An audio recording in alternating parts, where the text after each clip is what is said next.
ॐ अज्ञानतिमिरान्धस्य ज्ञानाञ्जनशलाकया चक्षुरुन्मिलितं येन तस्मै श्रीगुरवे नमः।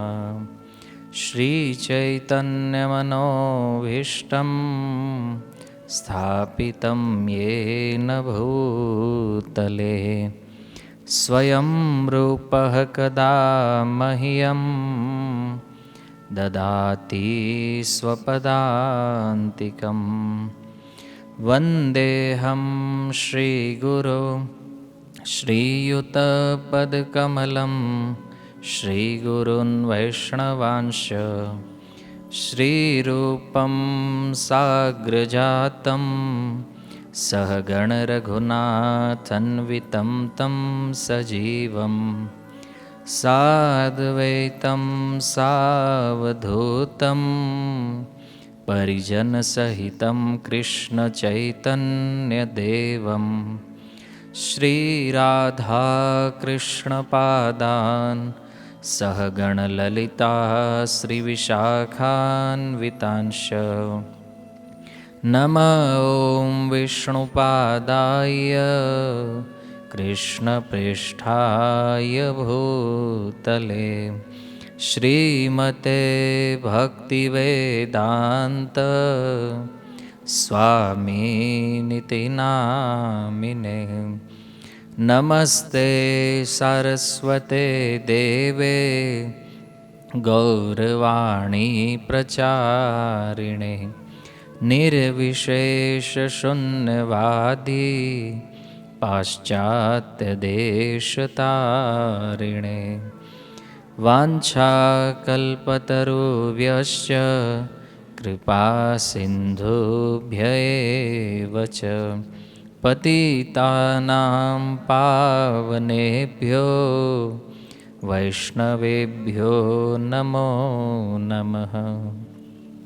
हे कृष्ण करुणा सिन्धो दीनबन्धो जगत्पते गोपेश गोपिका कान्त राधाकान्त नमोऽस्तुते।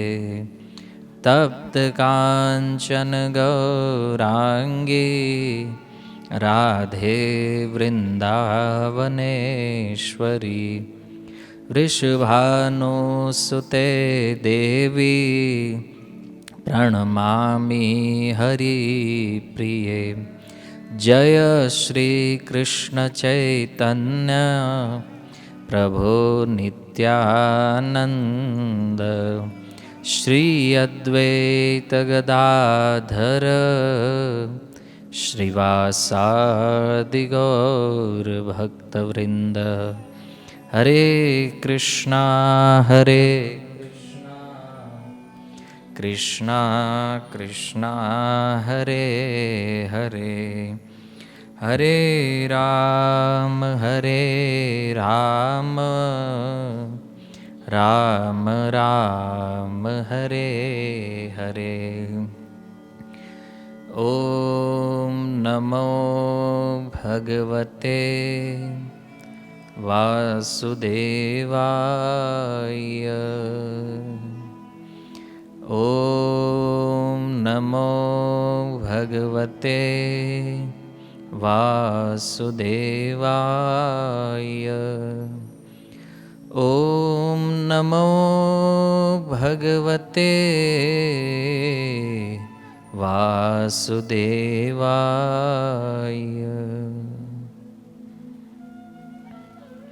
हरे कृष्णा।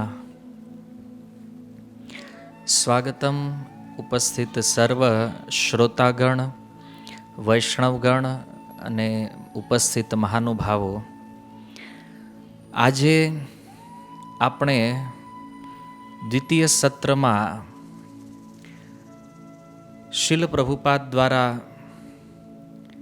રચિત તાત્પર્યયુક્ત શ્રીમદ ભાગવતમથી એક અન્ય નામના મહત્વપૂર્ણ શ્લોકની આજે ચર્ચા કરીએ કે જે શ્લોક શ્રી સૂત ગોસ્વામી દ્વારા શૌનકાદિ ઋષિઓ સામે કહેવામાં આવ્યો છે અને એ શ્લોક આપણા માટે ખૂબ મહત્ત્વપૂર્ણ છે, જેનાથી નામના વિષયમાં જે કાંઈ થોડું ઘણું કન્ફ્યુઝન આપણા મનની અંદર છે અથવા નામ જપ કરવા માટે થઈ અને આપણી અંદર જે કાંઈ થોડી વિવશતાઓ છે, તો આ શ્લોક એટલો મહત્ત્વપૂર્ણ છે કે જેનાથી આપણે જે લોકો હરિનામ નથી કરતા અથવા જે કરી રહ્યા છે એને એટલી રુચિ ઉચિત પ્રમાણમાં હરિનામમાં નથી, તો એવા ભક્તો માટે આ શ્લોક સૌથી મહત્ત્વપૂર્ણ વિષય છે.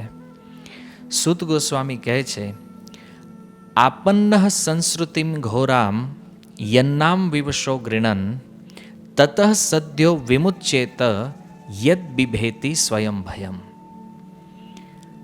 આપન્નનો અર્થ છે ફસાયેલા, સંસ્કૃતિમ માને જન્મ મૃત્યુના ચક્રમાં, ઘોરામ જે અત્યંત ઉલજી ચૂક્યા છે, યત માને જે, નામ અર્થાત ભગવાનનું પવિત્ર નામ, વિવશ વિવશનો અર્થ છે અજાણતા, ગૃણન જે ઉચ્ચારણ કરે છે, તતઃ એનાથી, સદ્ય તરત જ, વિમુચ્યેત મુક્ત થઈ જાય છે, યત માને જે, બિભેતિ ડરે છે, સ્વયં માને પોતે, ભયમ સાક્ષાત ભય.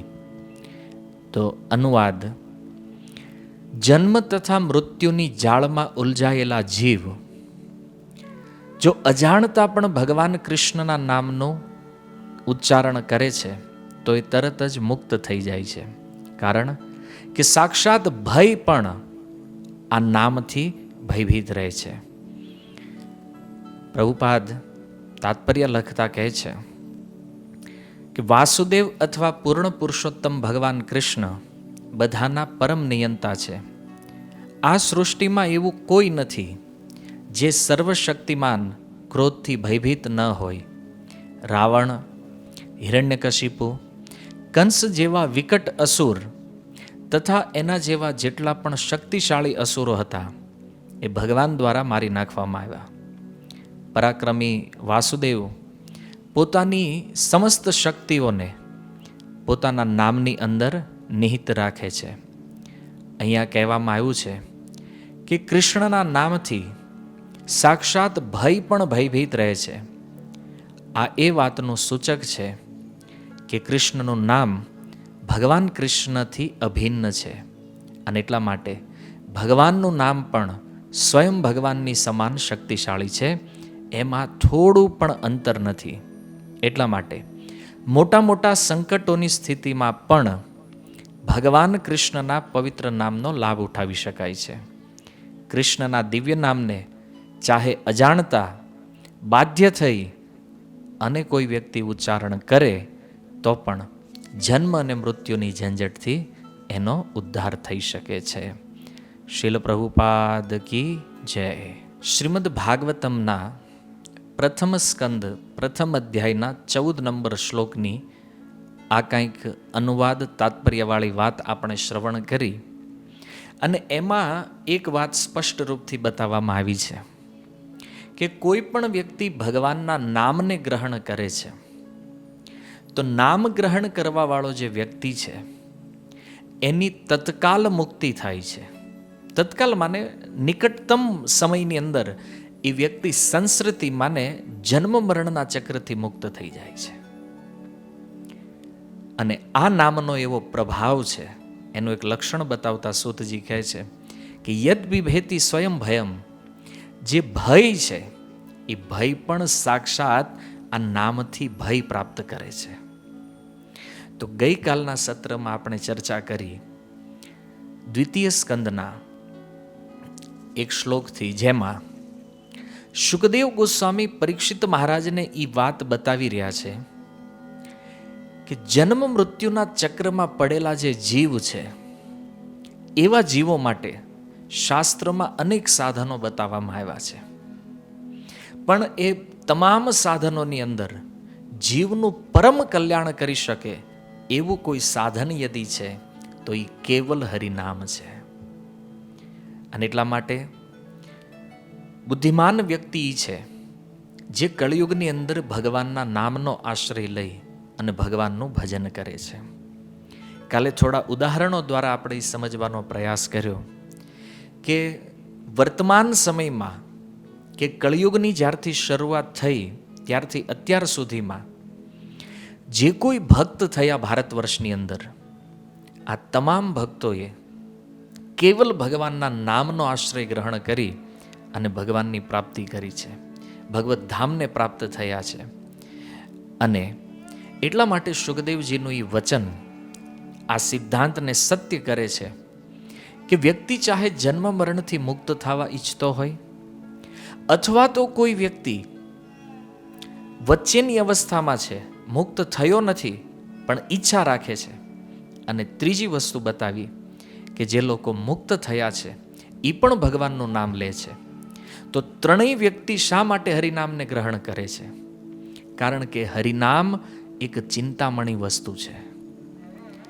ચિંતામણીનો જે સ્વભાવ છે એ સ્વભાવથી એ ક્યારેય અલગ નથી રહી શકતો. અને એટલા માટે જે વ્યક્તિ જે ભાવથી જેને લક્ષ્ય કરી અને હરિનામ લે છે તો હરિનામ એ વસ્તુ એને પ્રાપ્ત કરાવે છે.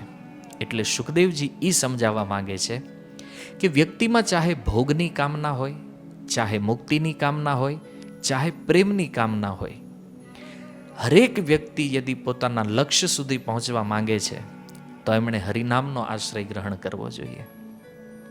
અને માની લો આપણા લક્ષ્ય પ્રત્યે આપણે કદાચ યોગ્ય રીતે વિચાર ન પણ કરી શકતા હોય, છતાં આ હરિનામ જે છે એ આપણને પૂર્ણતા સુધી લઈ જશે.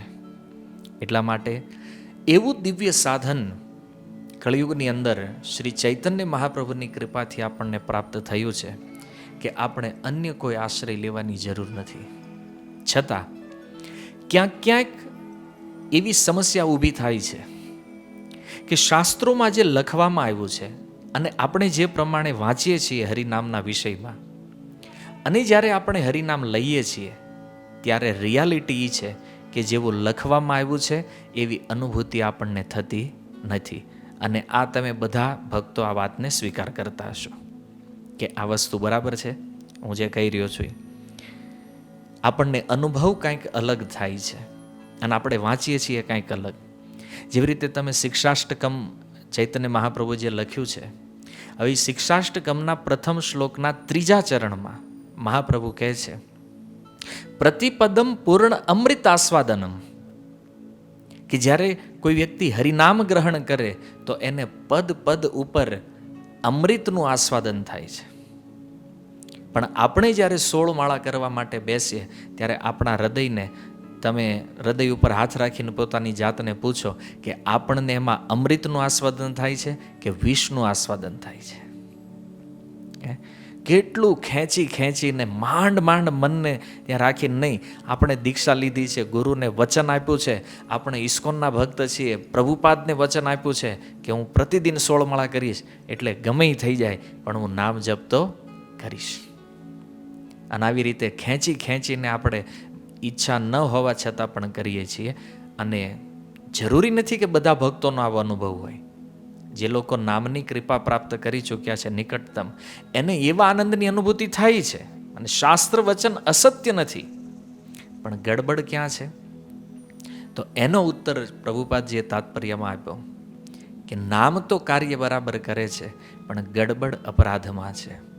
જે 10 પ્રકારના નામ અપરાધની કાલે આપણે સંક્ષિપ્ત ચર્ચા કરી, તો એ 10માંથી કોઈ પણ એક અપરાધ અથવા 10 અપરાધ, એ અપરાધ જ્યાં સુધી છે ત્યાં સુધી આપણે નામની કૃપાનું ફળ પ્રાપ્ત નથી કરી શકતા. તત્કાલ લાંબા સમય બાદ તો મળવાનું છે, પણ તત્કાલ જે પ્રાપ્તિ થવી જોઈએ એ નથી થતી. અને આના માટે મેં એક નાની એવી કથા ગોસ્વામી તુલસીદાસજીની કીધી કે જેમાં તુલસીદાસજીના પત્તા ઉપર લખેલું રામ નામ અને એ સાધકના મુખેથી નીકળેલું રામ નામ, તો બે નામ એક જ છે, નામમાં કોઈ ફરક નથી. પણ એ ગ્રહણ કરવાવાળા વ્યક્તિના ભાવ ઉપર એ નામનો આધાર રહે છે કે નામ લેવાવાળાની પ્યોરિટી કેટલી છે. તો ગોસ્વામી તુલસીદાસજીની પ્યોરિટી અને જે ભક્ત કથા શ્રવણ કરે છે એની પ્યોરિટીમાં ખૂબ અંતર છે. અને એટલા માટે એ નામના અંતરને આપણે સ્પષ્ટ જોયું. તો એક પ્રશ્ન આપણા મનમાં થતો હશે કે પ્રભુજી, તો કરવાનું શું? નામ જપ કરવાનું કે નહીં કરવાનું? તો એનો ઉત્તર આજનો શ્લોક છે.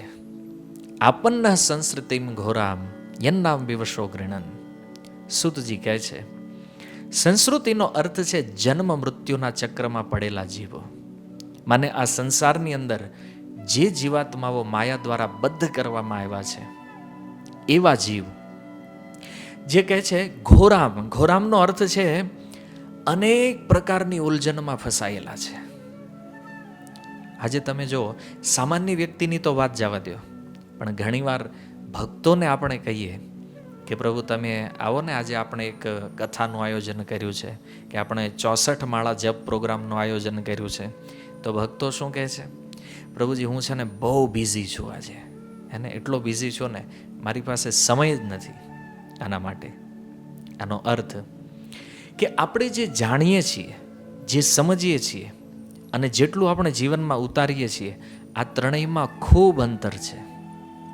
જેટલું આપણે જાણીએ છીએ એટલું આપણે સમજતા નથી, અને જેટલું સમજીએ છીએ એટલું જીવનમાં આચરણ નથી કરતા. અને એટલા માટે કદાચ ભક્તિની અંદર આપણને ઘણા બધા વિઘ્નોનો સામનો કરવો પડે છે, ઘણી બધી મુશ્કેલીઓ આપણે અનુભવીએ છીએ. તો જન્મ મરણના પ્રવાહમાં આવી રીતે દુઃખ ભોગવી રહેલા જે જીવ છે, તો એવા જીવો માટે કળિયુગની અંદર એકમાત્ર ઉપાય તરવાનો હરિનામનો આશ્રય છે. છતાં દુર્ભાગ્ય એ છે કે લોકો આશ્રય લેતા નથી. અને નહીં લેવાનું કારણ શું છે? પોતાની વિચારધારા, પોતાનો મત અને પોતાની બુદ્ધિમાં અધ્યાત્મના વિષયમાં કાંઈક ને કાંઈક એક ધારણા બંધાયેલી છે લોકોના મનની અંદર. કેટલું દુઃખ પ્રતિદિન ભોગવે છે લોકો. જોવો, સામાન્યતઃ આપણે વાત કરીએ તો વ્યક્તિ પોતાના જ પરિવારોમાં પત્ની, બાળકો ઇત્યાદિથી એટલો દુઃખી થયા કરે છે, છતાં એ વ્યક્તિ ક્યારેય એવો વિચાર નથી કરતો કે આનાથી મુક્ત થવા માટે મારે શું કરવું જોઈએ. સંસારમાં આવી એણે પોતાનું પરિવાર બનાવ્યું, પોતાનો સમાજ બનાવ્યો, પોતાનો બિઝનેસ, પણ છતાં વ્યક્તિના મનની અંદર હંમેશા એક ભય રહ્યા કરે છે. અને એ ભય શું છે? એ ભય છે કે મને જે પ્રાપ્ત થયું છે આને કોઈ છીનવી તો નહીં લે ને. હવે આવો જ્યારે ભય એની અંદર ઉત્પન્ન થાય ત્યારે એ વ્યક્તિ પોતાની આસપાસ નિરીક્ષણ કરે, અને એ નિરીક્ષણની અંદર એ વ્યક્તિ એવું તારણ મેળવે છે કે હું જે ભયથી ભયભીત થઈ રહ્યો છું ને, આવું તો બધાની સાથે થાય છે. જેટલા પણ લોકો આ સંસારમાં છે એ બધાને પોતાના ધનની, પોતાના પરિવારોની, પોતાની ચિંતા હંમેશા રહ્યા કરે છે કે આ બધું આવું નવું વ્યવસ્થિત રહેશે કે ભવિષ્યમાં બદલાઈ જશે. એનાથી ઉપર એક સ્તર વિચાર કરીએ તો વ્યક્તિનો દ્વિતીય ભય એ છે મૃત્યુ. વ્યક્તિ જોવે છે કે મારા ઘણા બધા સ્વજનો જે મારી સાથે હતા આજે નથી, એનું મૃત્યુ થયું છે. આગળ ઉપર મારા જેટલા પૂર્વજો હતા એનું મૃત્યુ થયું છે. અને આ વાતથી એક તો નિર્ણય પાક્કો થયો કે મારું પણ મૃત્યુ થવાનું છે. એટલે મૃત્યુનો ભય છે, રોગનો ભય છે, વૃદ્ધાવસ્થાનો ભય છે. ભયનું યદિ આપણે લિસ્ટ બનાવીએ તો સંસારમાં વ્યક્તિના ભયને કેટલી કેટેગરીમાં વહેંચવો એ કદાચ અસંભવ થઈ પડે. અને આટલા ભયથી વ્યક્તિ આ સંસારની અંદર સુખ અને દુઃખમાં પોતાનું જીવન ચલાવી રહ્યો છે. તો આવું જે ભયભીત મનુષ્ય જીવન છે, એ ભયથી મુક્ત થવાનો ઉપાય શું છે? તો આવા જે ભયભીત વ્યક્તિઓ છે એ ઉપાય તો જાણતા નથી, પણ ક્યારેક એવું બને છે સંજોગવશાત કે કોઈ વ્યક્તિને બાય ફોર્સ, જબરજસ્તી હરિનામ લેવડાવી દેવામાં આવે એને લેવાની ઈચ્છા નથી, એને બિલકુલ વિચાર નથી કે આ નામથી મને શું ફાયદો થવાનો. પણ જે આ શ્લોકમાં શબ્દ છે વિવશ, વિવશ માને બળજબરીપૂર્વક એને મજબૂર કરી દેવામાં આવે હરિનામ બોલવા માટે. અને ત્યારે પણ માની લો કોઈ વ્યક્તિ નામ બોલે, હરે કૃષ્ણ બોલે, કોઈ રામ બોલે, તો શું આવા વ્યક્તિની તે મુક્તિ થાય? જે આ શ્લોકની અંદર સૂતજીના કહેવાનો ભાવ છે કે ભય વ્યક્તિને છે ક્યારે? માની લો આપણી પાસે જે છે એનાથી જ્યારે કોઈ વધારે તાકાતવાળો કે વધારે પાવરવાળો વ્યક્તિ જ્યારે આપણી સામે આવે ને, ત્યારે આપણી અંદર ભય ઉત્પન્ન થાય છે. ત્યાં સુધી તો આપણે આમ આરામથી જીવતા હોઈએ, ભય અંદર હોય પણ એનું બહાર એટલું પ્રદર્શન ન હોય. જેવી રીતે શ્રીમદ ભાગવતમની અંદર સપ્તમ સ્કંદમાં હિરણ્યકશિપુ અને પ્રહલાદ મહારાજની કથા છે. તો હિરણ્યકશિપુ એટલો મોટો અસુર વ્યક્તિ હતો, આપણે બધા જાણીએ છીએ કે એનો પુત્ર પ્રહલાદ જે ભગવાનના નામનો આશ્રય લઈ અને ભગવાનની ભક્તિ કરે છે, ભગવાન વિષ્ણુને શરણાગત થયા છે, અને એટલા માટે હિરણ્યકશિપુએ નક્કી કર્યું કે કોઈ પણ રીતે આ પ્રહલાદનો વધ કરી નાખવો છે, આને મારી નાખવો છે. અને પ્રહલાદને મારવા માટે હિરણ્યકશિપુએ અનેક ઉપાય કર્યા.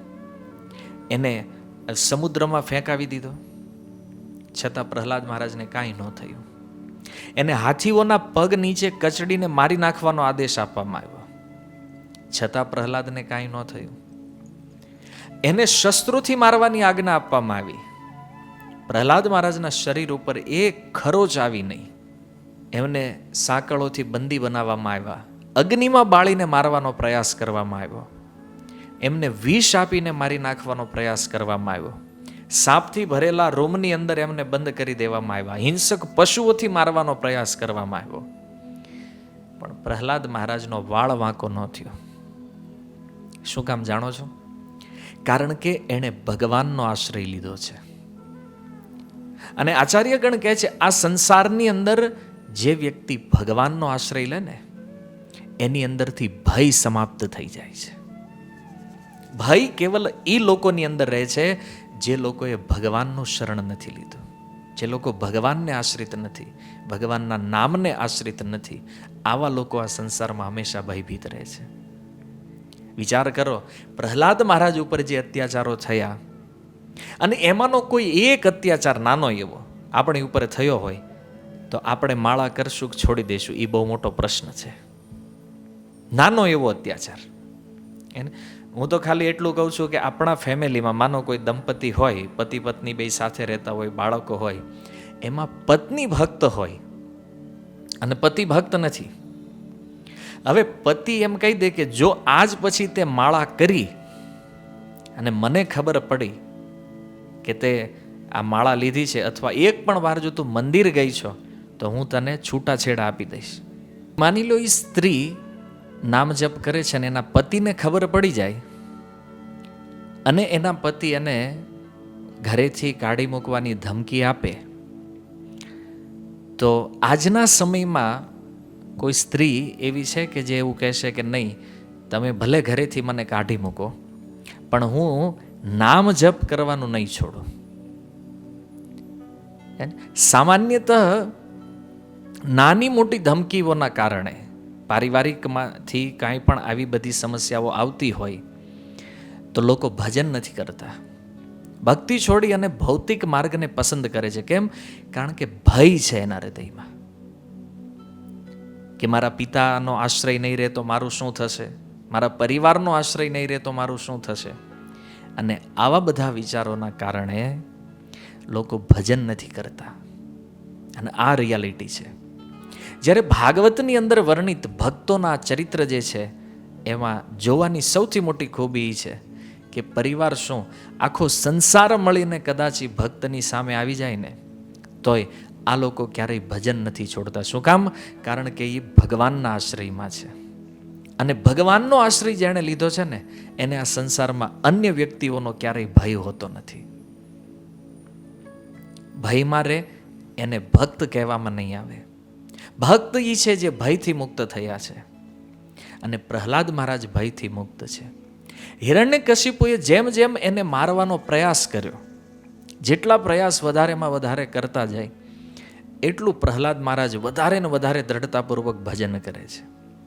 અને એક દિવસ ઘટના એવી બની કે હિરણ્યકશિપુના બધા જ પ્રયાસ જ્યારે વિફળ થઈ ગયા ત્યારે પ્રહલાદ મહારાજને એના દરબારમાં બોલાવે છે અને હિરણ્યકશિપુ એને પૂછે છે, પ્રહલાદ, મેં તને મારવા માટે આટલા પ્રયાસો કર્યા, મારું જે શાસન છે, મારો જે વિસ્તાર થયો છે, હું આ બ્રહ્માંડને કંટ્રોલ કરું છું અને આ બ્રહ્માંડની અંદર હરેક વ્યક્તિ મારાથી ભયભીત છે, તને મારો ભય નથી લાગતો? ત્યારે પ્રહલાદ મહારાજ ખૂબ શાંતિથી ઉત્તર આપતા કહે છે કે પિતાજી, જે બળ, જે સત્તાની તમે વાત કરો છો ને, તમારી અંદર જે બળ છે, મારી અંદર જે બળ છે, એ બળને આપવા વાળું વ્યક્તિત્વ જે છે એ એક જ વ્યક્તિ છે અને ભગવાન છે. હિરણ્યકશિપુએ જોયું કે આખું વિશ્વ મારાથી ડરે છે અને મારા આ પુત્રને એક તલભાર મારો ડર નથી. અને આ ચિત્રનું જ્યારે અવલોકન હિરણ્યકશિપુ કરે છે ત્યારે હિરણ્યકશિપુની અંદર ભય ઉત્પન્ન થવા લાગ્યો. કેમ? કારણ કે એણે જેટલા પ્રયાસ કર્યા પ્રહલાદ ઉપર, બધા પ્રયાસમાં ફેલ થઈ ગયો. તો પ્રહલાદ મહારાજમાં ભય નથી, એ જ્યારે હિરણ્યકશિપુને સ્પષ્ટ દેખાણો ત્યારે હિરણ્યકશિપુ ભયભીત થઈ ગયો. કેમ? આજ સુધી એનાથી ઉપર ટક્કર લેવો કોઈ વ્યક્તિ આવ્યો નહોતો. આજે પહેલો વ્યક્તિ મળ્યો છે જે હિરણ્યકશિપુને પણ ચેલેન્જ આપી શકે છે. કોઈ ભય નથી. આ છે ભગવાનના શરણાગત ભક્તની સ્થિતિ. અને પ્રહલાદ મહારાજનો આ અભય સ્વભાવ જોઈ અને હિરણ્યકશિપુમાં એવો ભય ઉત્પન્ન થયો.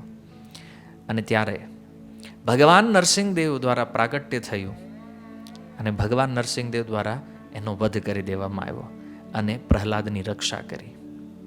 તો જ્યારે ભગવાન નરસિંહદેવ પ્રહલાદની સામે આવે છે, ભગવાન એક મહાન મોટા સિંહાસન ઉપર બેઠા છે અને પ્રહલાદ મહારાજ જ્યારે નજીક ગયા ત્યારે ભગવાન નરસિંહદેવની સ્તુતિ કરે છે પ્રહલાદ મહારાજ. અને એ સ્તુતિમાં એક સુંદર શ્લોક પ્રહલાદ મહારાજ કહે છે કે પ્રભુ, તમારું આ જે વિકરાળ સ્વરૂપ છે, તમારા મોટા મોટા નખ છે, તમારા મોટા મોટા દાંત છે, અને આ તમારું એકદમ ભયાનક લાલ, તાંબા જેવી જે લાલ થઈ ગયેલી ક્રોધથી આંખો છે, ક્રોધના કારણે જે લાલાશ આવી ગઈ છે આંખમાં, એવું ભયાનક સ્વરૂપ ભગવાન નરસિંહદેવનું હતું કે બ્રહ્માજી જેવા મોટા દેવતાઓ પણ ભગવાનની નજીક જતા ડરતા હતા. પણ પ્રહલાદ મહારાજને જ્યારે કહેવામાં આવ્યું કે તમે ભગવાનથી નિકટ જાઓ, બ્રહ્માજીએ જ્યારે એમને મોકલ્યા માળા લઈને, તો પ્રહલાદ મહારાજની અંદર કોઈ ભય નથી. અને ભગવાનને હાર પહેરાવી અને એક સુંદર સ્તુતિ કરતા પ્રહલાદ મહારાજ કહે છે, પ્રભુ, તમારા સ્વરૂપનો મને ભય નથી, પણ મને ભય યદી કોઈ વસ્તુનો હોય તો હું સંસાર ચક્રથી ડરું છું માત્ર. પ્રહલાદ મહારાજ કહે છે. તો એના તાત્પર્યમાં પ્રભુપાદ લખે છે કે વાસ્તવમાં ભક્તોને જન્મ મૃત્યુનો ભય નથી હોતો. ભક્ત ક્યારે નથી ડરતા જન્મ લેવાથી કે મરવાથી. પણ ભક્તોની અંદર જે દુઃખ છે એ દુઃખ માત્ર એ જ વાતનું હોય છે કે આ કળિયુગના માયાથી બદ્ધ જે જીવ છે અને આ જીવ આટલું દુઃખ ભોગવે છે આ સંસારમાં, છતાં ભગવાનનો કે ભગવાનના નામનો આશ્રય નથી લેતા. ભક્તોનું મોટામાં મોટું દુઃખ આ છે. ભક્તને કોઈ ડર નથી કે મારો પુનર્જન્મ થાય, કે હું વૈકુંઠ વયો જાઉં કે ગોલોક વયો જાઉં, એને કોઈ ચિંતા નથી હોતી. કારણ કે એ તો માત્ર ભગવાનની પ્રસન્નતા માટે કાર્ય કરે છે. ભક્તના જીવનમાં દુઃખ જે છે એ દુઃખ માત્ર એ છે કે સાંસારિક લોકો ભજન નથી કરતા અને એ ભજન નહીં કરવાના કારણે એને નરકમાં જવું પડશે. આ બીજા જીવોના દુઃખથી દુઃખી થાય. એટલે ભક્તોનો આ સ્વભાવ મહેતા નરસિંહ કહે છે કે વૈષ્ણવ જન તો તેને રે કહીએ જે પીડ પરાઈ જાણે રે. જે બીજા જીવોની તકલીફને, બીજા જીવોના દુઃખને અનુભવ કરે છે, આને વૈષ્ણવ કહેવામાં આવે છે. તો જીવ ભજન નથી કરતા, એ ભક્તો માટે મોટા મોટું દુઃખ છે. અને એટલા માટે જો ભક્તો પોતાનું સર્વસ્વ ત્યાગ કરી અને પ્રચાર કરવા માટે નીકળે છે. અને એટલે કદાચ પહેલા નામ અપરાધમાં એ વાત લખવામાં આવી છે કે જેણે ભગવાન નામ પ્રચારની અંદર પોતાનું જીવન સમર્પિત કર્યું છે, એવા મહાભાગવતોની યદિ કોઈ નિંદા કરે છે તો આવા વ્યક્તિઓનું હરિનામ ક્યારેય સફળ નહીં થાય. તમે જુઓ, પ્રભુપાદજીએ પોતાનું સર્વસ્વ ત્યાગ કરી દીધું. પોતાની પત્નીનો ત્યાગ કર્યો, પુત્રોનો ત્યાગ કર્યો, પરિવાર સંપૂર્ણ છૂટી ગયું, બિઝનેસ પૂરેપૂરો છોડી દીધો. અને આ બધું કરવા પાછળનું કાર્ય શું હતું? આ જગતના જીવો પ્રત્યેની કરુણા. આ જીવોનો ઉદ્ધાર કરવા માટે પ્રભુપાદજીએ પોતાનું સર્વસ્વ ત્યાગ કરી અને આ કૃષ્ણ ભાવનામૃતનું દાન આ સંસારને કર્યું. આપણી પાસે સૌથી નિકટતમ અનુભવ છે પ્રભુપાદજીનો. અને પ્રભુપાદજીએ તો કર્યું, પણ એમના જે શિષ્યો છે એમણે પણ આપણી જેવા બદ્ધ જીવોના કલ્યાણ માટે પોતાના સર્વ સુખોનો ત્યાગ કરી અને આ સંસારમાં પ્રચાર કરતા કરતા ફર્યા. અને એવા વૈષ્ણવોના પ્રચારથી આપણી સુધી આ હરિનામ આવ્યું છે. એ આપણે ક્યારેય ભૂલવું ન જોઈએ કે આપણે આજે ભક્ત બન્યા છીએ તો કોઈને કોઈ વ્યક્તિ જેણે કંઈક ત્યાગ કરી અને આપણી સુધી આવવાની મહેનત કરી છે અને એની મહેનતના પરિણામ સ્વરૂપ આજે આપણે ભક્ત બન્યા છીએ. અને આપણે એ સંસારના જે જન્મ મૃત્યુના ભયથી મુક્ત થવાના પથ ઉપર અગ્રેસર થયા છીએ. તો કુલ સારરૂપ વાત એ છે કે ભગવાનનો ભય મોટા મોટા અસુરોને છે. પ્રભુપાદજીએ જેમ તાત્પર્યમાં લખ્યું કે એ હિરણ્યકશિપુ હોય, રાવણ હોય કે કંસ હોય, પ્રત્યેક અસુરોને ભગવાનનો ભય લાગે છે. અને પહેલાં તો આ લોકો ભયભીત નથી હોતા. પહેલાં તો પોતાની સંપત્તિ, પોતાના ધન, પોતાની સેના, એના કારણે એવું માને છે કે અમે ઈશ્વર છીએ, ત્યાં સુધી પહોંચી ગયા. પણ જ્યારે ભગવાન પ્રકટ થઈને એની સામે આવે છે ત્યારે આ લોકોનો ભય છુપાયેલો રહેતો નથી. અને એટલા ભયભીત થઈ અને આ લોકો મૃત્યુને પ્રાપ્ત થયા છે. તો આ શ્લોકની અંદર એ જ વાત છે કે સૌથી મોટો ભય છે મૃત્યુનો. અને મૃત્યુ પછીની જે અવસ્થા છે નરક, એ ઓર વધારે. કારણ કે જે પ્રમાણેનું પાપ વ્યક્તિ કરે છે એ પ્રમાણે એને નરકમાં જવાનું હોય છે. તો પાપનું ફળ નરક છે. અને એટલા માટે જો વૈષ્ણવોની યદિ આપણે ગણના કરીએ તો ભાગવતના જે મુખ્ય શ્રોતા છે પરીક્ષિત મહારાજ, એ સૌથી ઉત્તમ વૈષ્ણવ છે. અને અન્ય જીવોના વિચાર કરીને એમણે ભાગવતમાં બે વસ્તુ ખૂબ મહત્વપૂર્ણ એમનું યોગદાન ગણી શકાય. પહેલું, કળિયુગને એમણે જીવિત જવા દીધો. ઘણીવાર એ કથા જ્યારે આપણે વાંચીએ તો આપણા મનમાં એવું થાય કે કળિયુગને જો મારી નાખ્યો હોત પરીક્ષિત મહારાજે તો આ કોઈ સમસ્યા ન રહેત. પણ કળિયુગનો એક સૌથી ઉત્તમ ગુણ એમણે જોયો કે અન્ય યુગોમાં જે ફળ સમાધિથી, યોગથી, તપસ્યાથી પ્રાપ્ત નથી થતું, એ ફળ કળિયુગમાં કેવલ હરિનામથી પ્રાપ્ત થાય છે. તો આટલું સરળ સાધન જ્યારે જીવના ઉદ્ધારનું જોયું તો પરીક્ષિત મહારાજના હૃદયમાં કરુણા થઈ કે અન્ય 3 યુગના જે જીવ છે એને લાભ ન મળ્યો તો કાંઈ નહીં, પણ કળિયુગના જે જીવ છે એને હરિનામનો આવો લાભ મળતો હોય તો આ કળિયુગને રહેવા દેવો જોઈએ. એક સૌથી મહત્વપૂર્ણ જે યોગદાન પરીક્ષિત મહારાજનું છે. અને બીજું યોગદાન એ છે, પંચમ સ્કંદના એન્ડમાં જ્યારે સુખદેવ ગોસ્વામી દ્વારા નરકની ચર્ચા થઈ, કારણ કે 5મા સ્કંદમાં લોકાંતરનું વર્ણન કરતા અંતિમ અધ્યાયમાં સુખદેવ ગોસ્વામી 28 પ્રકારના નરકનું વર્ણન કર્યું. અને પરીક્ષિત મહારાજને કીધું કે હે પરીક્ષિત, કોઈ પણ પાપ નાનું કે મોટું, જેવું પાપ એવું નરક.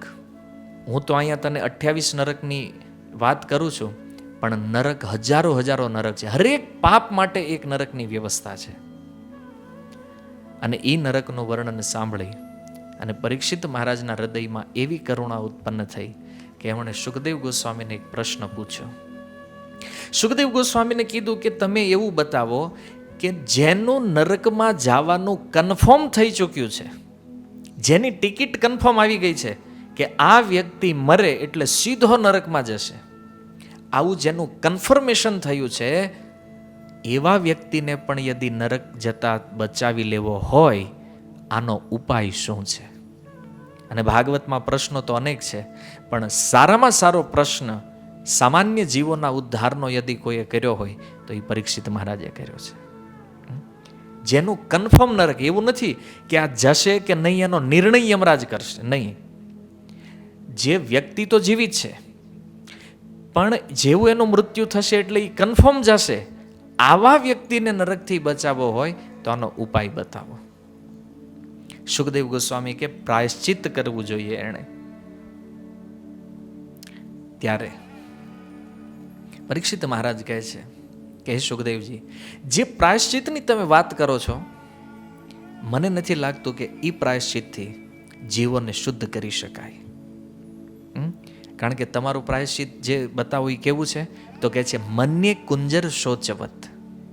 એ હાથીના સ્નાન જેવું છે. હાથી જ્યારે સરોવરમાં જાય, સ્નાન કરે, 3-4 કલાક સ્નાન કરે બરાબર, અને પછી જેવો બહાર નીકળે ને એટલે પાછો ધૂળમાં આળોટે.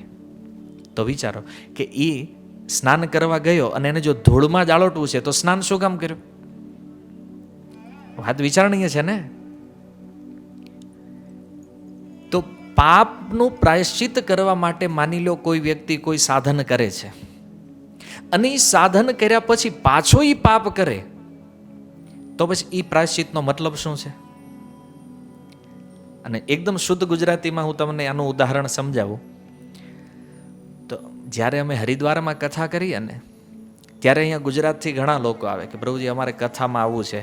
કથામાં પછી ત્યાં ગંગાજીના પ્રવાહને જોવે એટલે એને વિચાર આવે કે આપણે જે કાંઈ વ્યસન કરીએ છીએ ને, આજથી આપણે ગંગાજીને સમર્પિત કરી દઈએ. એટલે એના ખીચામાં જે કાંઈ બધું ગંગાજીને આપી દે, એમાં નાખી દે, અને ત્યાં ગંગાજીના જળમાં સંકલ્પ લે કે હવે આજથી હું વ્યસનનો ત્યાગ કરું છું, હવે હું ક્યારેય વ્યસન નહીં કરું. કથા પૂરી થાય, ઘરે આવે, ફેમિલી રિટર્ન ટિકિટ હોય જ્યારે ઘરે આવે, અને પછી થોડા દિવસ જાય એટલે કે હવે નહીં હાલે.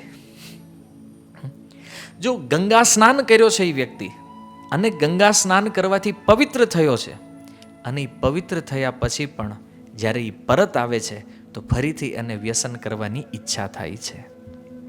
એટલા માટે પરીક્ષિત મહારાજ કહે છે, સુખદેવજી તમારું આ જે પ્રાયશ્ચિતનું ચક્ર છે ને, એ સમજમાં આવે એવું નથી, અને કામ લાગે એવું નથી. અને કળિયુગવાળા તો પ્રાયશ્ચિત કરીએ કે એમય નથી.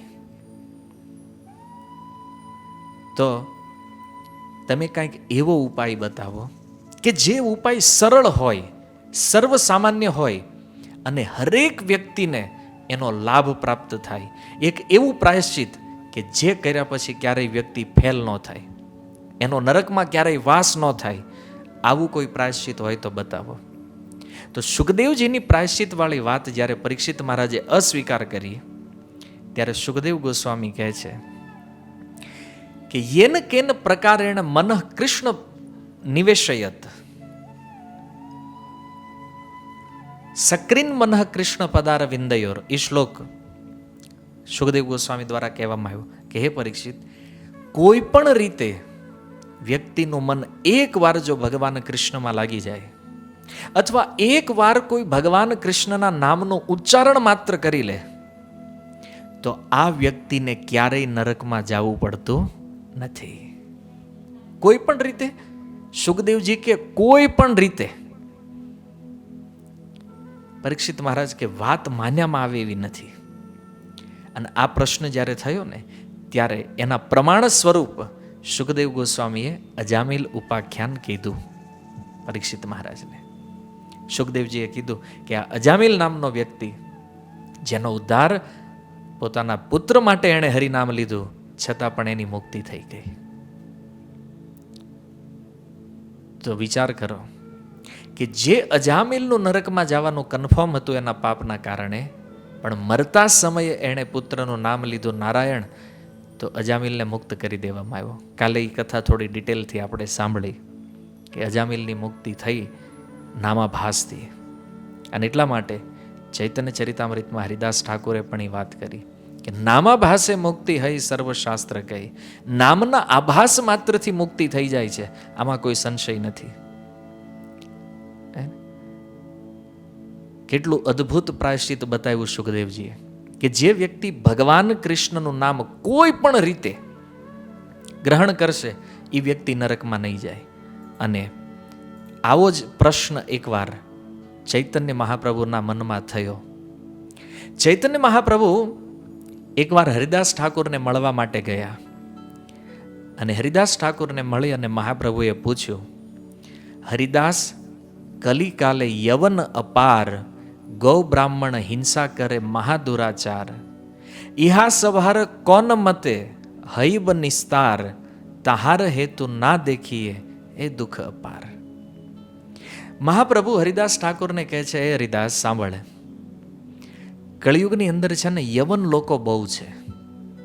યવન માને જે લોકો આર્ય સંસ્કૃતિથી બહાર છે, જે વર્ણાશ્રમથી બહાર છે, એને યવન કહેવામાં આવે છે. મુસલમાન, ક્રિશ્ચિયન ઇત્યાદિ જે છે તો આ બધા યવન લોકો છે. અને મહાપ્રભુ કહે છે કળિયુગમાં યવનો ખૂબ થયા છે. અને એ લોકો શું કરે છે તો કહે છે ગૌ બ્રાહ્મણ હિંસા, ગાયોનો વધ કરે છે, બ્રાહ્મણોની હિંસા કરે છે અને મહાદુરાચાર ફેલાવી રહ્યા છે. તો હરિદાસ, તમે મને એ બતાવો, કોન મતે હૈબે નિસ્તાર, આ જેટલા પણ લોકો છે આ બધાનો ઉદ્ધાર કેવી રીતે થશે? કારણ મહાપ્રભુ શું કહે છે, જ્યારે જ્યારે આ યવનોને હું જોઉં છું આ પાપ કરતા, મહાપ્રભુ કહે છે મારા હૃદયમાં બહુ દુઃખ થાય છે. ત્યારે મહાપ્રભુના પ્રશ્નનો ઉત્તર આપતા હરિદાસ ઠાકુર કહે છે, હરિદાસ કહે પ્રભુ ચિંતા ના કરી, યવનેર સંસાર દેખી દુઃખ ના ભાવાય. હરિદાસ ઠાકુરે કીધું, પ્રભુ તમારે ચિંતા ના કરવી જોઈએ અને યવનોનો આ સંસાર જોઈ અને તમારે દુઃખી પણ ન થવું જોઈએ.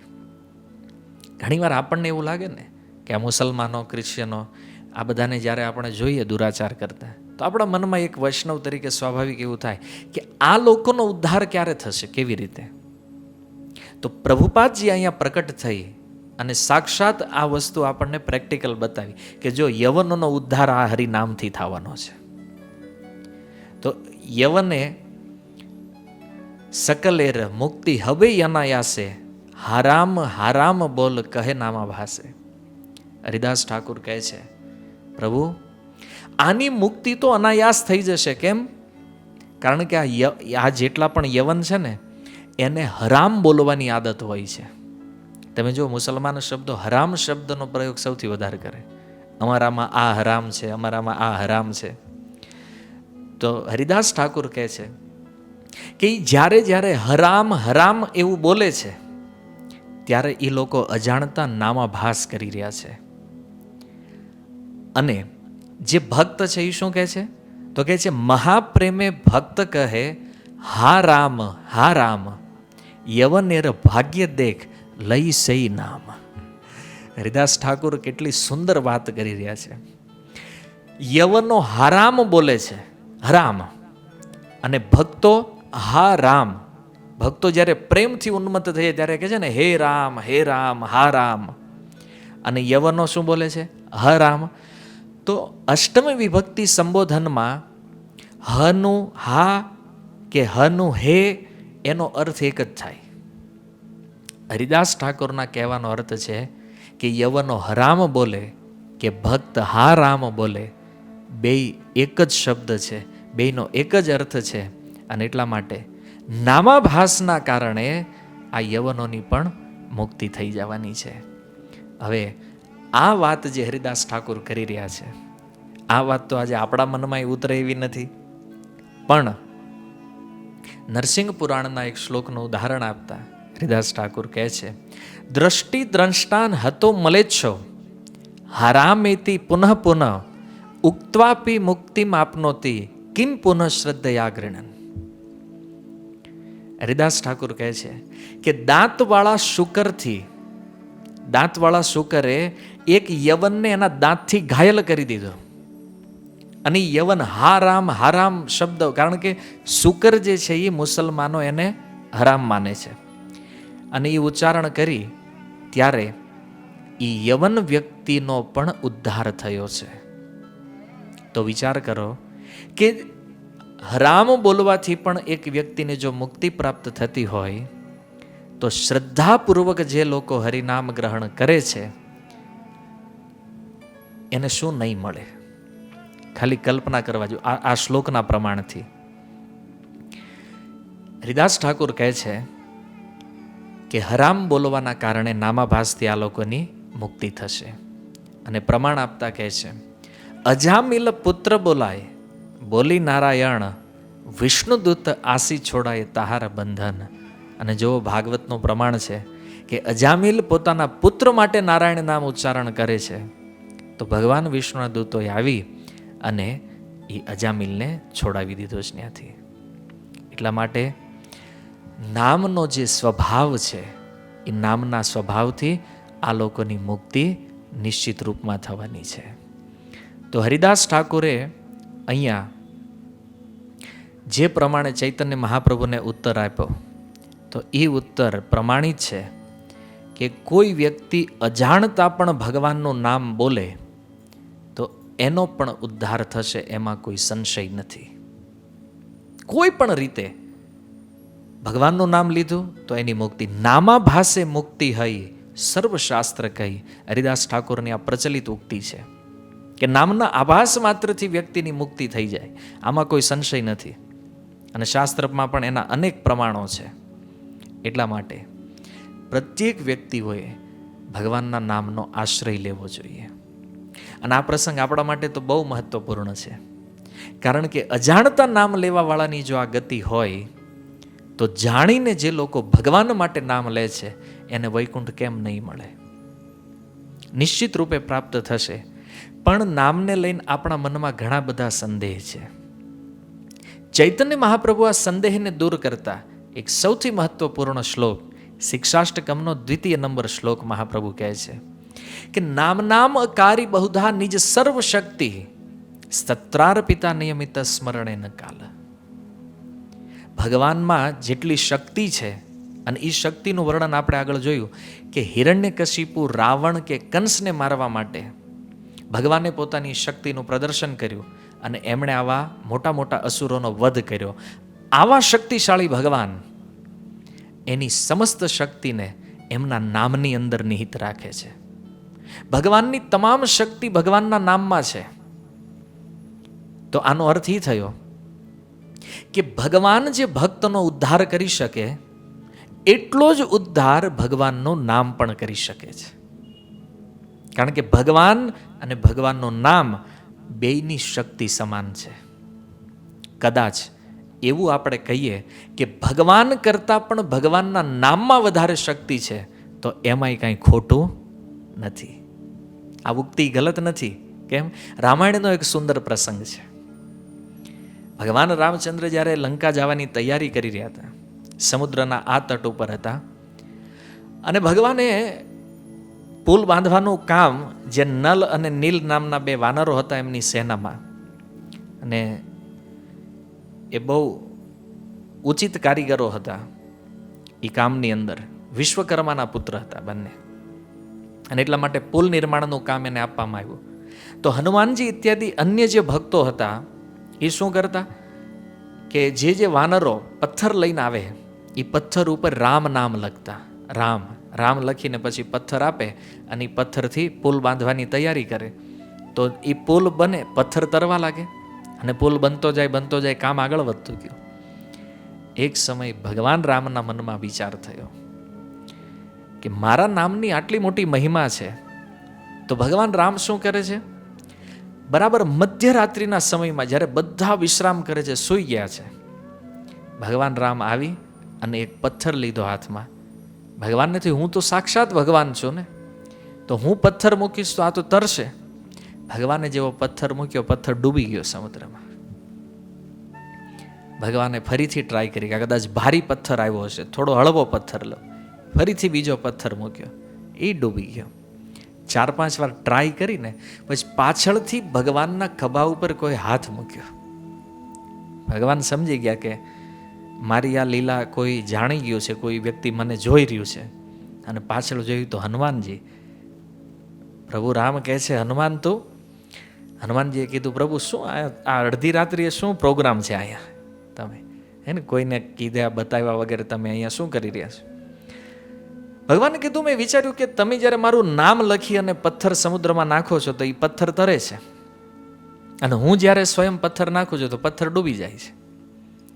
હનુમાનજી મહારાજ કે પ્રભુ શું કામ ખોટી મહેનત કરો છો? કારણ એ છે કે તમારી અંદર એક ક્ષમતા નથી જે ક્ષમતા તમારા નામની અંદર છે. અને ત્યારથી જ કદાચ એ ભજનની ઉક્તિ પ્રચલિત થઈ છે, હરિ સે બડા હરિ કા નામ. ભગવાનથી પણ મોટું ભગવાનનું નામ છે. હનુમાનજી મહારાજ કહે છે, પ્રભુ રહેવા દો. કેમ? કારણ કે તમે જેનો ત્યાગ કરો, આ સંસારમાં કોની તાકાત છે અને તારી એકે? તમે એવું ચાહો છો કે આ સમુદ્ર, તમારો ત્યાગ કરેલો પથ્થર આ સમુદ્ર તારશે? એ બિલકુલ ક્ષમતા નથી આ સમુદ્રની કે તમારા દ્વારા જેનો ત્યાગ થયો ને તારી એકે. પણ તમારા નામની અંદર એ તાકાત છે કે કદાચ તમે પણ એનો ત્યાગ કરી દીધો હોય છતાં તમારું નામ એને તારવા માટે સક્ષમ છે. એટલા માટે પ્રભુ તમારા નામની મહિમા અકલ્પનીય છે. અને ભગવાનને પણ આ વાત સ્વીકાર કરવી પડી કે ભગવાનથી પણ મોટું ભગવાનનું નામ છે. અને કદાચ એટલે જ ભગવાને પોતાની સમસ્ત શક્તિ જે છે એના નામમાં રાખી છે. અને ઇતિહાસ પ્રમાણ છે કે ભગવાન સ્વયં પ્રકટ થઈ અને આ ધરતી ઉપર આવે ત્યારે પણ એટલા ભક્તોનો ઉદ્ધાર નથી થતો જેટલો ઉદ્ધાર ભગવાનના નામથી થયો છે.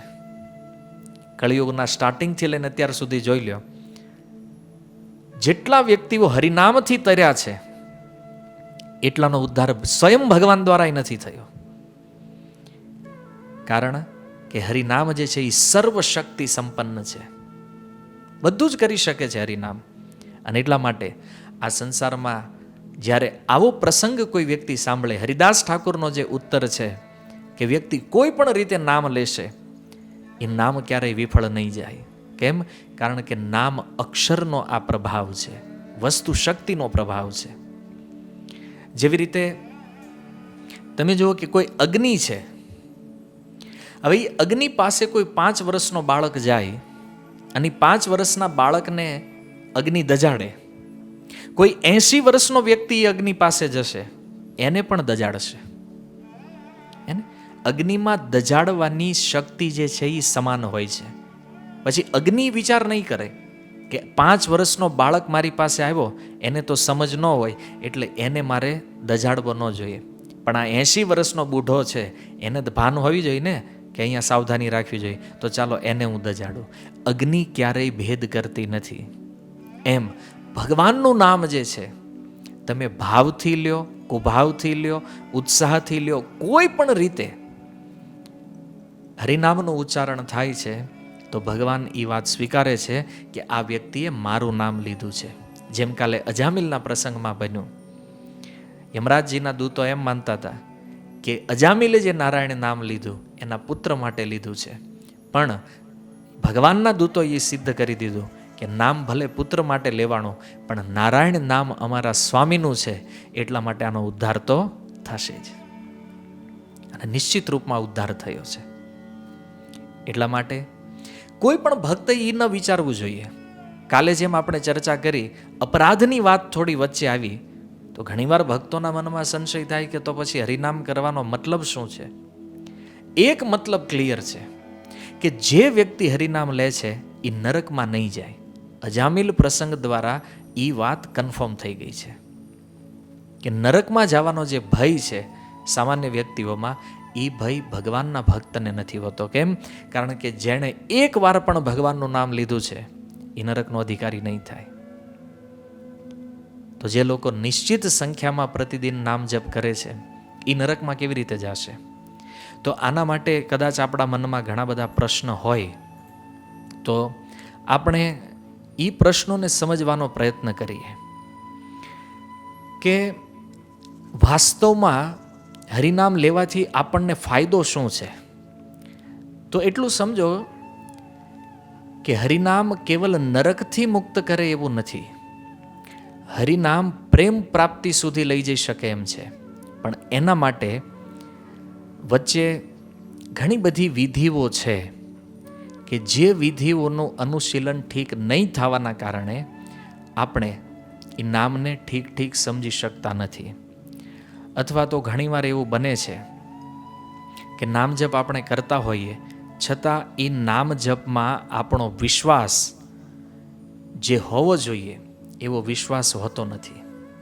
એટલે પહેલી વસ્તુ એ સમજો, જેવી રીતે આપણે અગ્નિનું ઉદાહરણ જોયું કે અગ્નિ જેમ બધાને સમાન રૂપે દજાડે, એમ જે લોકો હરિનામ લે છે એને નામ સમાન રીતે કૃપા આપે છે.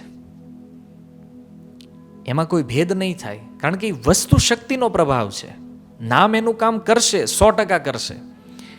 એટલા માટે શ્રીમદ ભાગવતની અંદર ભગવાન વિષ્ણુના દૂતો કહે છે, સ્તેન સુરાપો મિત્ર દ્રિગ બ્રહ્મહા ગુરુ તલ્પગઃ સ્ત્રી રાજ પિતૃગો હંતા યે ચ પાતકી નરો પરે સર્વેશામ અપી દવતામ ઇદમેવ સુનિષ્કૃતમ નામ વ્યાહરણમ વિષ્ણોર તસ્ય અસદ વિષયામતિ.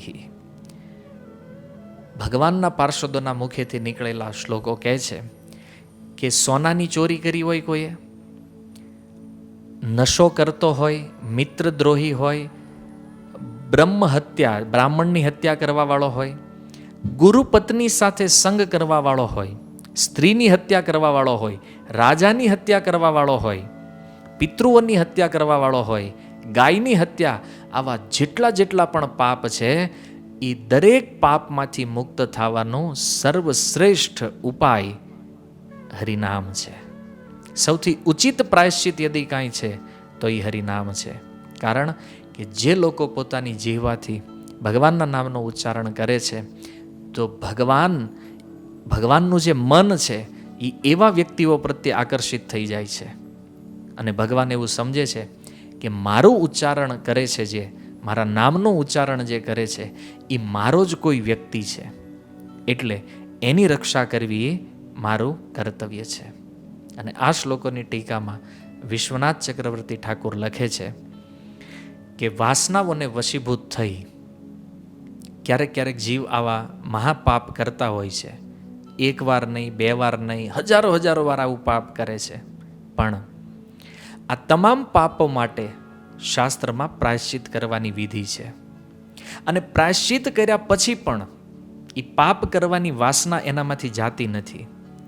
પણ જો કોઈ વ્યક્તિ ભગવાનના નામનો આશ્રય લઈ લે તો એ પાપ કરવાની જે વાસના છે એના હૃદયમાં, એ વાસના જડ મૂળથી નષ્ટ થઈ જાય છે અને એ વ્યક્તિ ફરીથી ક્યારેય પણ પાપ કરવાની ઈચ્છા કરતો નથી. સામાન્યતઃ આપણે ઇસ્કોનનું ઉદાહરણ આમાં લઈએ કે ઇસ્કોનની અંદર જે વ્યક્તિ ભક્ત બને એ જ્યારે નવા આવે ત્યારે એને કહેવામાં આવે કે 4 નિયમ પાલન કરવા જોઈએ આપણે. અને 4 નિયમમાં એક નિયમ છે ચા નહીં પીવાનો. તો ભક્તો જેમ નામ જપ કરતા જાય, આજે ઘણા ભક્તોને આપણે એનો અનુભવ પૂછીએ તો એ લોકો કહે છે કે પ્રભુ સ્વપ્નમાં પણ ચા ક્યારેય યાદ આવતી નથી. આપણો નિજી અનુભવ છે. આપણે કાંદા લસણનો ત્યાગ કરી દીધો, હવે સ્વપ્નમાં પણ કોઈ ખવડાવવાનો પ્રયાસ કરે તો આપણને ખાવાની ઈચ્છા થતી નથી. અને સંસારમાં તમે જોવો છો, જે લોકો હરિનામ નથી કરતા છતાં કોઈ નિયમ લઈ લે કે અમારે વ્યસન છોડી દેવું છે, અને થોડા સમય પછી પાછા વ્યસનમાં લાગે છે. કારણ કે પાપનું પ્રાયશ્ચિત કરે છે, પણ પાપ કરવાની જે ઈચ્છા છે હૃદયમાં, આ ઈચ્છા એ લોકોમાંથી નીકળતી નથી. અને એટલા માટે આવા લોકો ફસાઈ જાય છે. તો નામનો પોતાનો એક પ્રભાવ છે. પહેલો કે નામ જે છે એ પાપ કરવાની જે મૂળ ઈચ્છા છે, જે બીજ છે, એ બીજને જ નષ્ટ કરી દે છે. એટલા માટે ફરીથી ક્યારેય પાપ કરવાની ઈચ્છા થાય જ નહીં. આ નામનો પહેલો ગુણ છે. બીજો ગુણ છે કે ભગવાનના નામનું આવું અસાધારણ મહાત્મ્ય કેમ છે? તો કારણ એ છે કે નામ અને નામી બે અભિન્ન છે. જેમ શાસ્ત્રોમાં શ્લોક આવ્યો છે, અભિન્ન ત્વામ નામ નામીનો ચૈતન્ય રસ વિગ્રહ.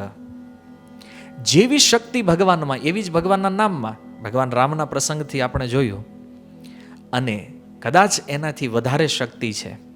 અને એટલા માટે જે પ્રાયશ્ચિતમાં ભગવાન સહાયક નથી, એ પ્રાયશ્ચિતમાં ભગવાનનું નામ સહાય કરે છે.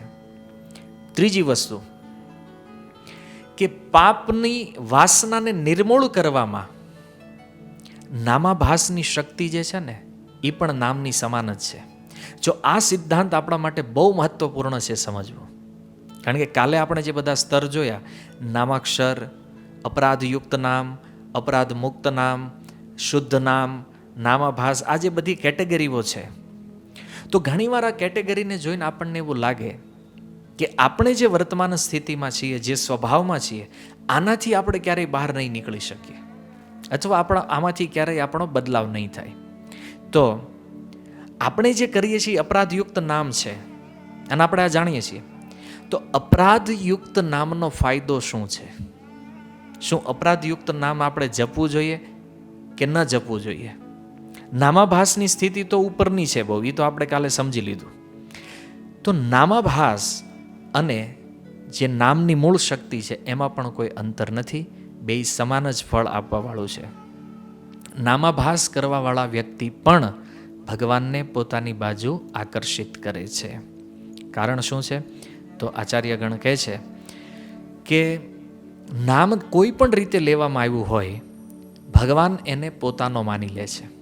ભગવાન એની રક્ષા કરવા માટે કટિબદ્ધ થઈ જાય છે. પોતાનું કર્તવ્ય માને છે ભગવાન કે આ વ્યક્તિની મારે રક્ષા કરવી જોઈએ. અને અહીંયા શ્રી નામનો સ્વરૂપગત ધર્મ છે કે નામ જે છે ને વ્યક્તિને પોતાની બાજુ ખેંચે છે.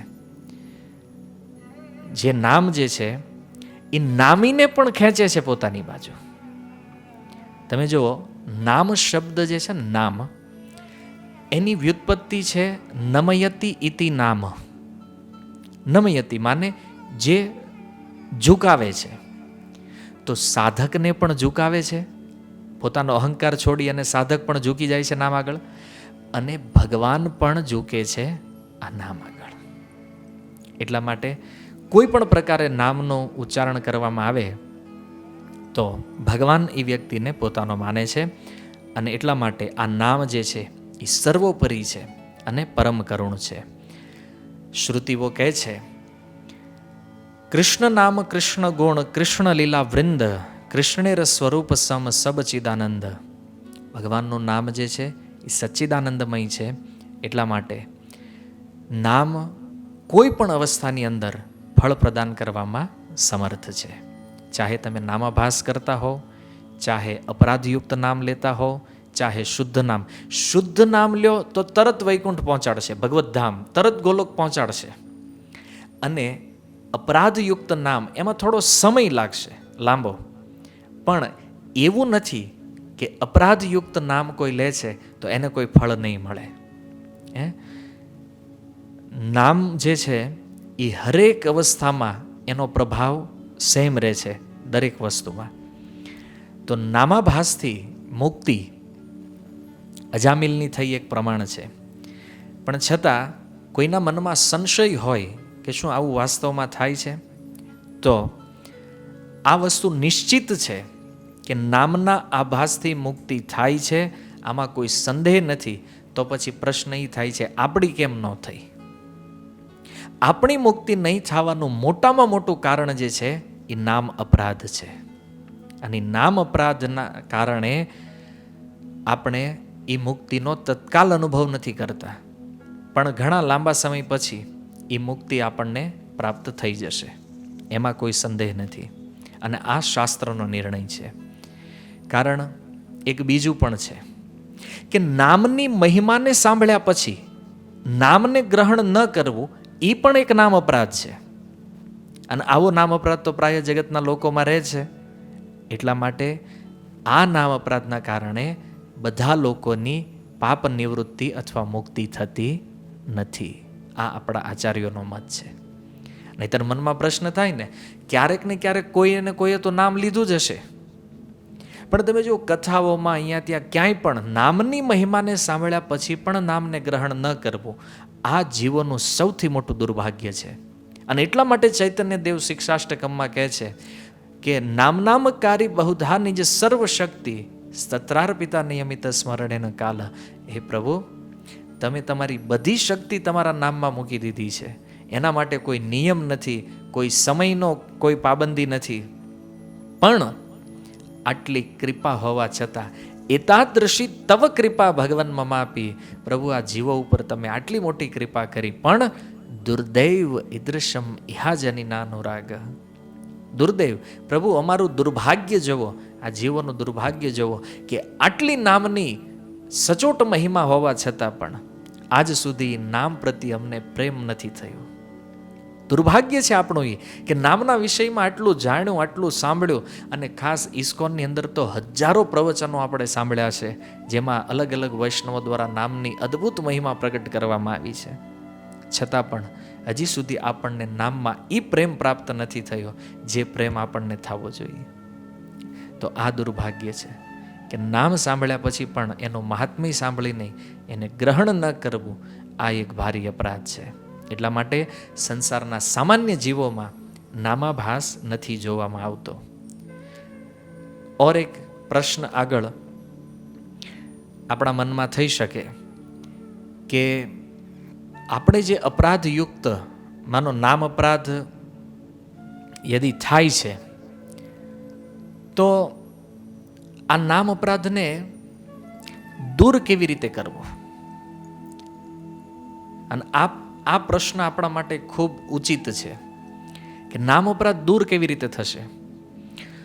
તો વિશ્વનાથ ચક્રવર્તી પાદ કહે છે કે જે સમસ્ત નામ અપરાધી વૈષ્ણવ ગુરુ દ્વારા જ્યારે વૈષ્ણવ દીક્ષા ગ્રહણ કરે અને દીક્ષા ગ્રહણ કર્યા પછી પ્રધાન રૂપમાં એટલે કે મૂળ રૂપની અંદર ભક્તિ દેવીનો આશ્રય ગ્રહણ કરી અને જ્યારે એ નામ સંકીર્તન દ્વારા ભગવાનનું ભજન કરે ત્યારે ભક્તિ દેવી એની ઉપર કૃપા કરે છે અને એના હૃદયમાં જ્યારે ભક્તિ મહારાણીનો ઉદય થાય ત્યારે જેટલા પ્રમાણમાં એના હૃદયમાં ભક્તિનો ઉદય થયો છે અથવા ભક્તિ મહારાણીની કૃપા થઈ છે એ કૃપાના આધાર ઉપર એના અપરાધોનું શમન થાય છે.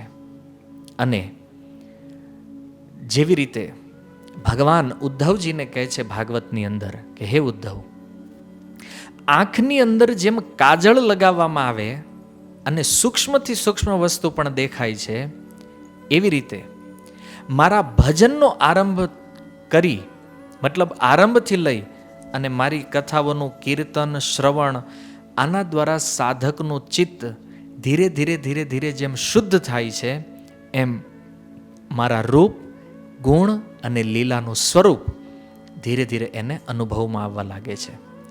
સાર એ છે કે વૈષ્ણવ દીક્ષા ગ્રહણ કરી અને ભક્તિના અંગોનું અનુષ્ઠાન કરવાથી જ આ જે નામ અપરાધ છે એનો ક્ષય થાય છે. અને જ્યારે અપરાધનો નાશ થઈ જાય ત્યારે શું થાય છે? એ વ્યક્તિને તત્કાલ ભગવાનની પ્રાપ્તિ થાય છે. કવિરાજ ગોસ્વામી કહે છે, નિરપરાધે નામ લઈ લે પાય પ્રેમ ધન. પ્રેમ બહુ દૂર નથી. અપરાધ રહિત નામ યદિ કોઈ લેવા માંડે તો નજીકના સમયમાં સાધકને કૃષ્ણ પ્રેમ પ્રાપ્ત થઈ જાય અને એને આ સંસારમાં ફરીથી આવવું નહીં પડે. તો અહીંયા બે વસ્તુ બહુ મહત્વપૂર્ણ છે. એક છે સાધુ સંગ અને બીજું છે ભક્તિ મહારાણીનો આશ્રય. નામ અપરાધના નાશ કરવામાં આ બે વસ્તુ સૌથી મુખ્ય છે. તો એક પ્રશ્ન થાય કે માની લો જે લોકો અપરાધયુક્ત નામ લે છે, શું એવા વૈષ્ણવોનો ફરીથી જન્મ થશે? અથવા એના કોઈ કર્મ હોય છે અને પાપ લાગે છે ઇત્યાદિ શું? તો એનો ઉત્તર એ છે કે અપરાધનો માની લો આપણે પૂર્ણ રીતે નાશ નથી કરી શક્યા. 10 નામ અપરાધ જે છે એ પૂરેપૂરા નાશ થયા નહીં અને આપણું મૃત્યુ થઈ ગયું. તો આવી અવસ્થામાં શું વૈષ્ણવનો પુનર્જન્મ નહીં થાય? જન્મ વૈષ્ણવનો થશે કે કેમ? અને આ પ્રશ્ન આપણા માટે મારા ખ્યાલથી સૌથી વધારે મહત્વપૂર્ણ છે. કારણ કે આપણને વિશ્વાસ નથી કે આ જીવનમાં આપણી ભક્તિ પૂર્ણતાને પ્રાપ્ત થશે કે નહીં થાય, કે અપરાધ મુક્ત નામ સુધી આપણે પહોંચશું કે નહીં. તો આપણી ગતિ શું થશે આગળ? તો અપરાધયુક્ત વ્યક્તિ જે અપરાધ સાથે ભજન કરે છે તો એ વ્યક્તિના માની લો કે પૂર્વ કોઈ જન્મના પાપ ક્ષય નથી થયા અને કોઈ પાપ અપરાધ રહે છે, છતાં પણ એ વ્યક્તિને નરકમાં જવું પડશે નહીં. સૌથી પહેલો બેનિફિટ ભગવાનનું નામ જપ કરવાનો. તમે ગોલોક વૃંદાવનમાં જાઓ કે ન જાઓ, તમને પ્રેમ પ્રાપ્ત થાય કે ન થાય, આ બધી 2 નંબરની વાત. સૌથી મુખ્ય વાત કે અપરાધયુક્ત પણ કોઈ વ્યક્તિ નામ જપ કરે તો એ પણ ક્યારેય નરકનો અધિકારી થતો નથી. અને આ વાત સ્વયં યમરાજજી ભાગવતના 6 સ્કંદના 3 અધ્યાયના 26 નંબર શ્લોકમાં કહે છે કે જેણે ભક્તિ યોગનો આશ્રય ગ્રહણ કર્યો છે એ ક્યારેય પણ મારા દ્વારા દંડિત કરવાના યોગ્ય હોતા નથી. કારણ કે માની લો એનું કોઈ પાપ રહી પણ જાય છે તો એ ભગવાનના કીર્તનથી નષ્ટ થઈ જશે. એટલા માટે હરિનામ જપવાવાળા વ્યક્તિને યમરાજજી કે યમરાજજીના દૂતો ક્યારેય સ્વપ્નમાં પણ દર્શન આપતા નથી. અને આ વાત સુખદેવ ગોસ્વામી પણ બોલ્યા છે ભાગવતમાં કે જે લોકો નિરંતર નામ જપ કરતા રહે છે, જે લોકો પ્રતિદિન માળા ઉપર ભગવાનનું નામ જપ કરે છે, સ્વપ્ને અપી ન પશ્યતિ યમદૂતા, સુખદેવ ગોસ્વામી કહે છે એને સ્વપ્નમાં પણ ક્યારેય યમરાજજીના દૂતોના દર્શન થતા નથી. તો અપરાધયુક્ત વૈષ્ણવ જે છે એનો પુનર્જન્મ થશે પણ એ નરક નહીં જાય, એને દુઃખ નહીં. અને આ વાત સત્ય છે કે એનો પુનર્જન્મ થશે, પણ આચાર્યગણ એ પણ લખી રહ્યા છે કે એનો જન્મ અન્ય લોકોની જેમ પાપ પુણ્યના ફળના બંધનવશ નહીં થાય. કારણ ન કર્મ બંધનમ જન્મ વૈષ્ણવા નામ ચ વિદ્યતે ઇતિ. શુદ્ધ ભક્તિને પ્રાપ્ત કરવા માટે એવા જે અપરાધયુક્ત ભજન કરવાવાળા વૈષ્ણવો છે એનો પુનર્જન્મ થશે. અને આ ઉપક્રમમાં માની લો કોઈ વિઘ્ન આવ્યું એના જીવનમાં તો પણ એની ભક્તિ થોડી પણ વિનાશ થતી નથી. જે ગીતામાં ભગવાન કહે છે નમે ભક્ત્યા પ્રણશ્યતિ. દેહ ત્યાગ કર્યા પછી પણ એની ભક્તિ ક્યારેય નાશ નહીં થાય. કારણ કે ભક્તિનો નાશ ક્યારેય સંભવ નથી. અને પાપ દ્વારા ભક્તિને ક્યારેય રોકી શકાય એમ પણ નથી. કારણ કે ભક્તિ મહારાણીનો આપને આપમાં પ્રભાવ છે એટલો કે આ પાપ એને કાંઈ નહીં, અમોઘ છે ભક્તિ મહારાણી. અને એટલા માટે આપણે આ ઉત્તર પછી એટલું તો સ્પષ્ટ થઈ ગયું કે આપણે અપરાધયુક્ત ભજન પણ કરશું તો પણ આપણે કોઈ લોસ નથી. એટલે આપણે એવો ન વિચાર કરવો જોઈએ કે હાલો કાંઈ વાંધો નહીં, હવે કોઈ લોસ નથી, અહીંયા કન્ફર્મેશન મળી ગયું કે આપણે નરક તો નહીં જઈએ. તો એનો મતલબ એવો નથી કે આપણે અપરાધ કરશું. પ્રત્યેક વૈષ્ણવ ભક્ત જે પોતાને માને છે એનું કર્તવ્ય છે કે અપરાધથી મુક્ત રહી અને ભજન કરવાનો પ્રયાસ કરે. બને એટલું અપરાધ ઓછા થાય. અને ટ્રાય તો એ જ કરવી જોઈએ કે આપણા મનથી પણ ક્યારેય કોઈનો અપરાધ ન થાય, જેના કારણે જે આપણો અલ્ટિમેટ ગોલ છે કૃષ્ણ પ્રેમ, ત્યાં સુધી આપણે ઝડપથી પહોંચી જઈએ. હવે એક પ્રશ્ન બીજો આવે કે ચાલો આ તો અપરાધયુક્ત જે અપરાધ પણ કરે છે અને ભજન પણ કરે છે, તો એ વ્યક્તિની વાત થઈ. પણ માની લો ઘણા લોકો એવા છે કે જેની દીક્ષા નથી થઈ અને એ લોકો નામ જપ કરે છે, તો આની શું ગતિ થશે? એને માનો કોઈને ભય હોય કે મને દીક્ષા મળી નથી, મારું શરીર છૂટી ગયું, મારું મૃત્યુ થઈ ગયું, તો એનો ઉત્તર આચાર્યગણ કહે છે કે જે વ્યક્તિ વૈષ્ણવ ગુરુથી દીક્ષા ગ્રહણ કરી અને ભજનમાં પ્રવૃત્ત થાય છે તો ભજનની અપક્વ અવસ્થામાં પણ જો દેહ ત્યાગ કરે તો એ નરક નહીં જાય. પણ દીક્ષા લીધા વગર જે ભજન કરે છે એનું શું થશે?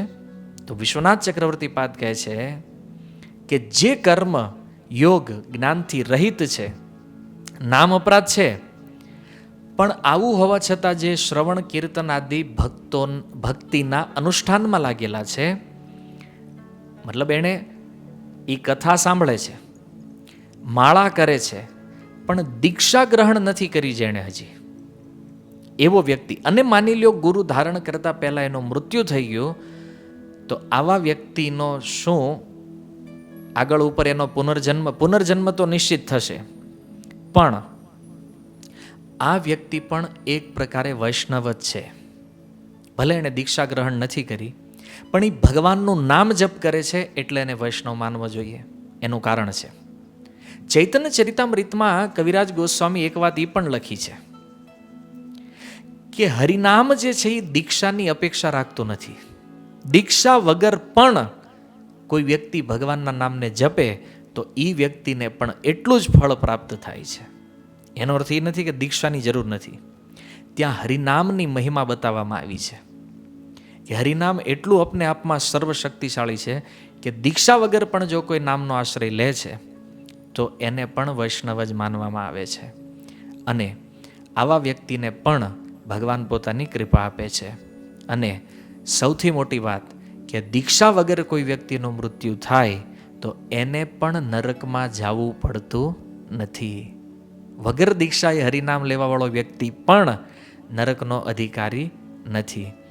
અને આ વિશ્વનાથ ચક્રવર્તી ઠાકુરનો મત છે, એટલે આમાં સંશય કરવાની પણ કોઈ વસ્તુ નથી. આજે તો આપણને ક્લિયર પ્રમાણ મળી રહ્યું છે, કારણ કે આજનો શ્લોક જ ભયના ઉપર છે કે આજે બધા ભય છે, નરક ઇત્યાદિ. પણ નામનો એવો પાવર છે કે આ નરક પણ સ્વયં ભયભીત રહે છે. યમરાજ જેવા વ્યક્તિઓ પણ ભયભીત રહે છે કે ક્યાંક નામ જપેલા વ્યક્તિને ન અડી જાય. અજામિલમાં એકવાર ટ્રાય થઈ ગઈ હતી, ફરીથી યમરાજજીએ ક્યારેય ટ્રાય નથી કરી કે જે હરિનામ લેતો હોય અને એને અડવા જવું. અને એમણે એના દૂતોને સ્પષ્ટ કહી દીધું છે કે જે લોકો આ સંસારમાં જેની જીહવા ઉપર એક વાર પણ હરિનામ આવી ગયું છે, આવા વ્યક્તિઓની આસપાસે તે તમારે ફરકવાનું નહીં, કારણ કે પછી કાંઈ પણ થાય તો યમરાજે કીધું જવાબદારી આપણી નહીં.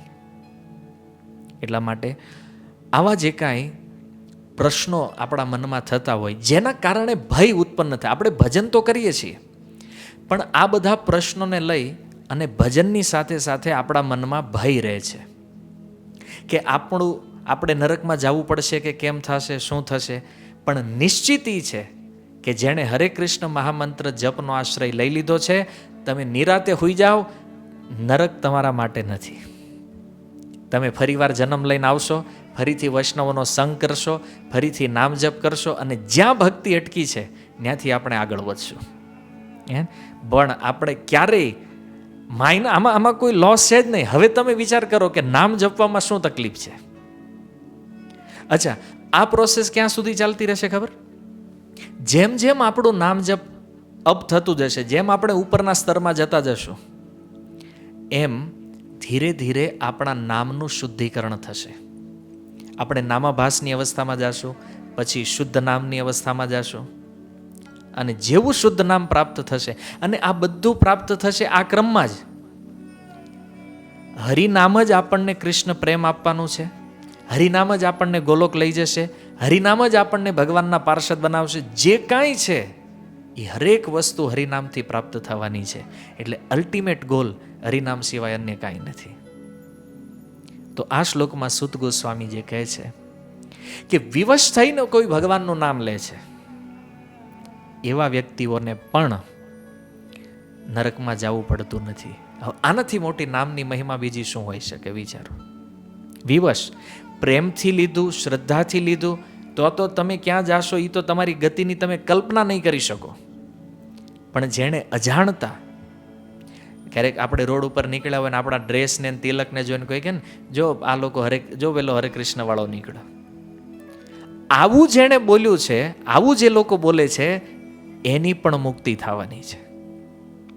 અરે હરિદાસ ઠાકોરનો ઉત્તર જ કાફી છે કે હરામ બોલવાવાળા મુસલમાનની પણ મુક્તિ જો થવાની હોય તો પછી જે લોકો એન કેન પ્રકારે હરિનામ લે છે એની મુક્તિ કેમ નહીં થાય? નિશ્ચિત રૂપમાં થશે. પણ એનું પ્રમાણ જે છે એની શ્રદ્ધા, જેમ વિશ્વનાથ ચક્રવર્તી ઠાકુરે કીધું કે ભક્તિ મહારાણીનો ભગવાનનો આશ્રય કેવો છે એના આધાર ઉપર વૈષ્ણવોમાં એ દેખાશે કે એ કેટલા સ્તરમાં આગળ વધ્યા છે, ક્યાં સુધી ગયા છે. એટલે આ રીતે જે નામ છે એ નામ એટલું અદ્ભુત છે અને અનંત અનંત શાસ્ત્રોમાં આ નામની અનંત અનંત મહિમા વર્ણિત થઈ છે. પણ એ ધ્યાનમાં રાખો કે નામ જપની મહિમા સાંભળ્યા પછી એને ગ્રહણ ન કરવું એ એક અપરાધ છે. ધ્યાનપૂર્વક જપ ન કરવું એ પણ એક અપરાધ છે. અને આપણી ગાડી જ્યાં અટકેલી છે ને એ અપરાધો ઉપર જ અટકી છે. આપણા અને ભગવાનની વચ્ચે કેવલ 10 સ્પીડ બ્રેકર છે. અને એ 10 સ્પીડ બ્રેકર કયા છે ખબર છે? એ 10 સ્પીડ બ્રેકર જે છે ને એ આ 10 અપરાધ છે. જેવા તમે આ 10 અપરાધને પાર કરી જાઓ, તરત જ તમે અપરાધ મુક્ત નામની સ્થિતિમાં પહોંચી જશો. અને નજીકના સમયમાં શુદ્ધ નામ, અને જેવું પહેલું શુદ્ધ નામ ઉચ્ચારણ થશે ત્યારે તમે ભગવત ધામના અધિકારી થઈ જશો. અને આ પ્રમાણિત શાસ્ત્ર દ્વારા પ્રમાણિત એકદમ પરફેક્ટ વાત છે. સુખદેવ ગોસ્વામીના પ્રસંગમાં જુઓ, સુખદેવજીએ કીધું કે કોઈ મજાકમાં કોઈ હસતા હસતા, કોઈ ઉપેક્ષા માટે, કોઈની મસ્તી કરવા માટે, કોઈને પડતા પડતા, માનો કે કોઈ ઠેસ આવી અને પડવા ગયો ને કીધું કે હે રામ શબ્દ નીકળી ગયો, આવા વ્યક્તિઓની પણ મુક્તિ હરિનામ કરે છે. કારણ કે આ વસ્તુ શક્તિનો પ્રભાવ છે. જેમ અગ્નિનું ઉદાહરણ આપણે જોયું કે અગ્નિ બધાને સમાન રીતે દજાડે છે, પણ અગ્નિમાં કેટલું દાઝવું એ તો સામેવાળા ઉપર આધાર છે ને. જંગલમાં લાગે તો એ દાવાગ્નિ થઈ જાય ને, અને એની અગ્નિ ગેસ ઉપર હોય ત્યારે રોટલી, ત્યારે એનું નાનું સ્વરૂપ છે, પણ દજાડવાની શક્તિ સમાન છે. એમ કોઈ પણ વ્યક્તિ ભગવાનનું નામ લે છે તો એને લાભ તો અવશ્ય થવાનો છે. એટલા માટે કાંઈ પણ વિચાર્યા વગર, કાંઈ પણ જાણ્યા સમજ્યા વગર તે માની લો કોઈ વ્યક્તિ કેવલ હરિનામ કરતો જાય તો એનો પણ ઉદ્ધાર નિશ્ચિત છે. અને એટલા માટે ગોસ્વામી તુલસીદાસજી કહે છે, કળિયુગ કેવલ નામ આધારા, સુમીરી સુમીરી ઉતરહી નર ભવપારા.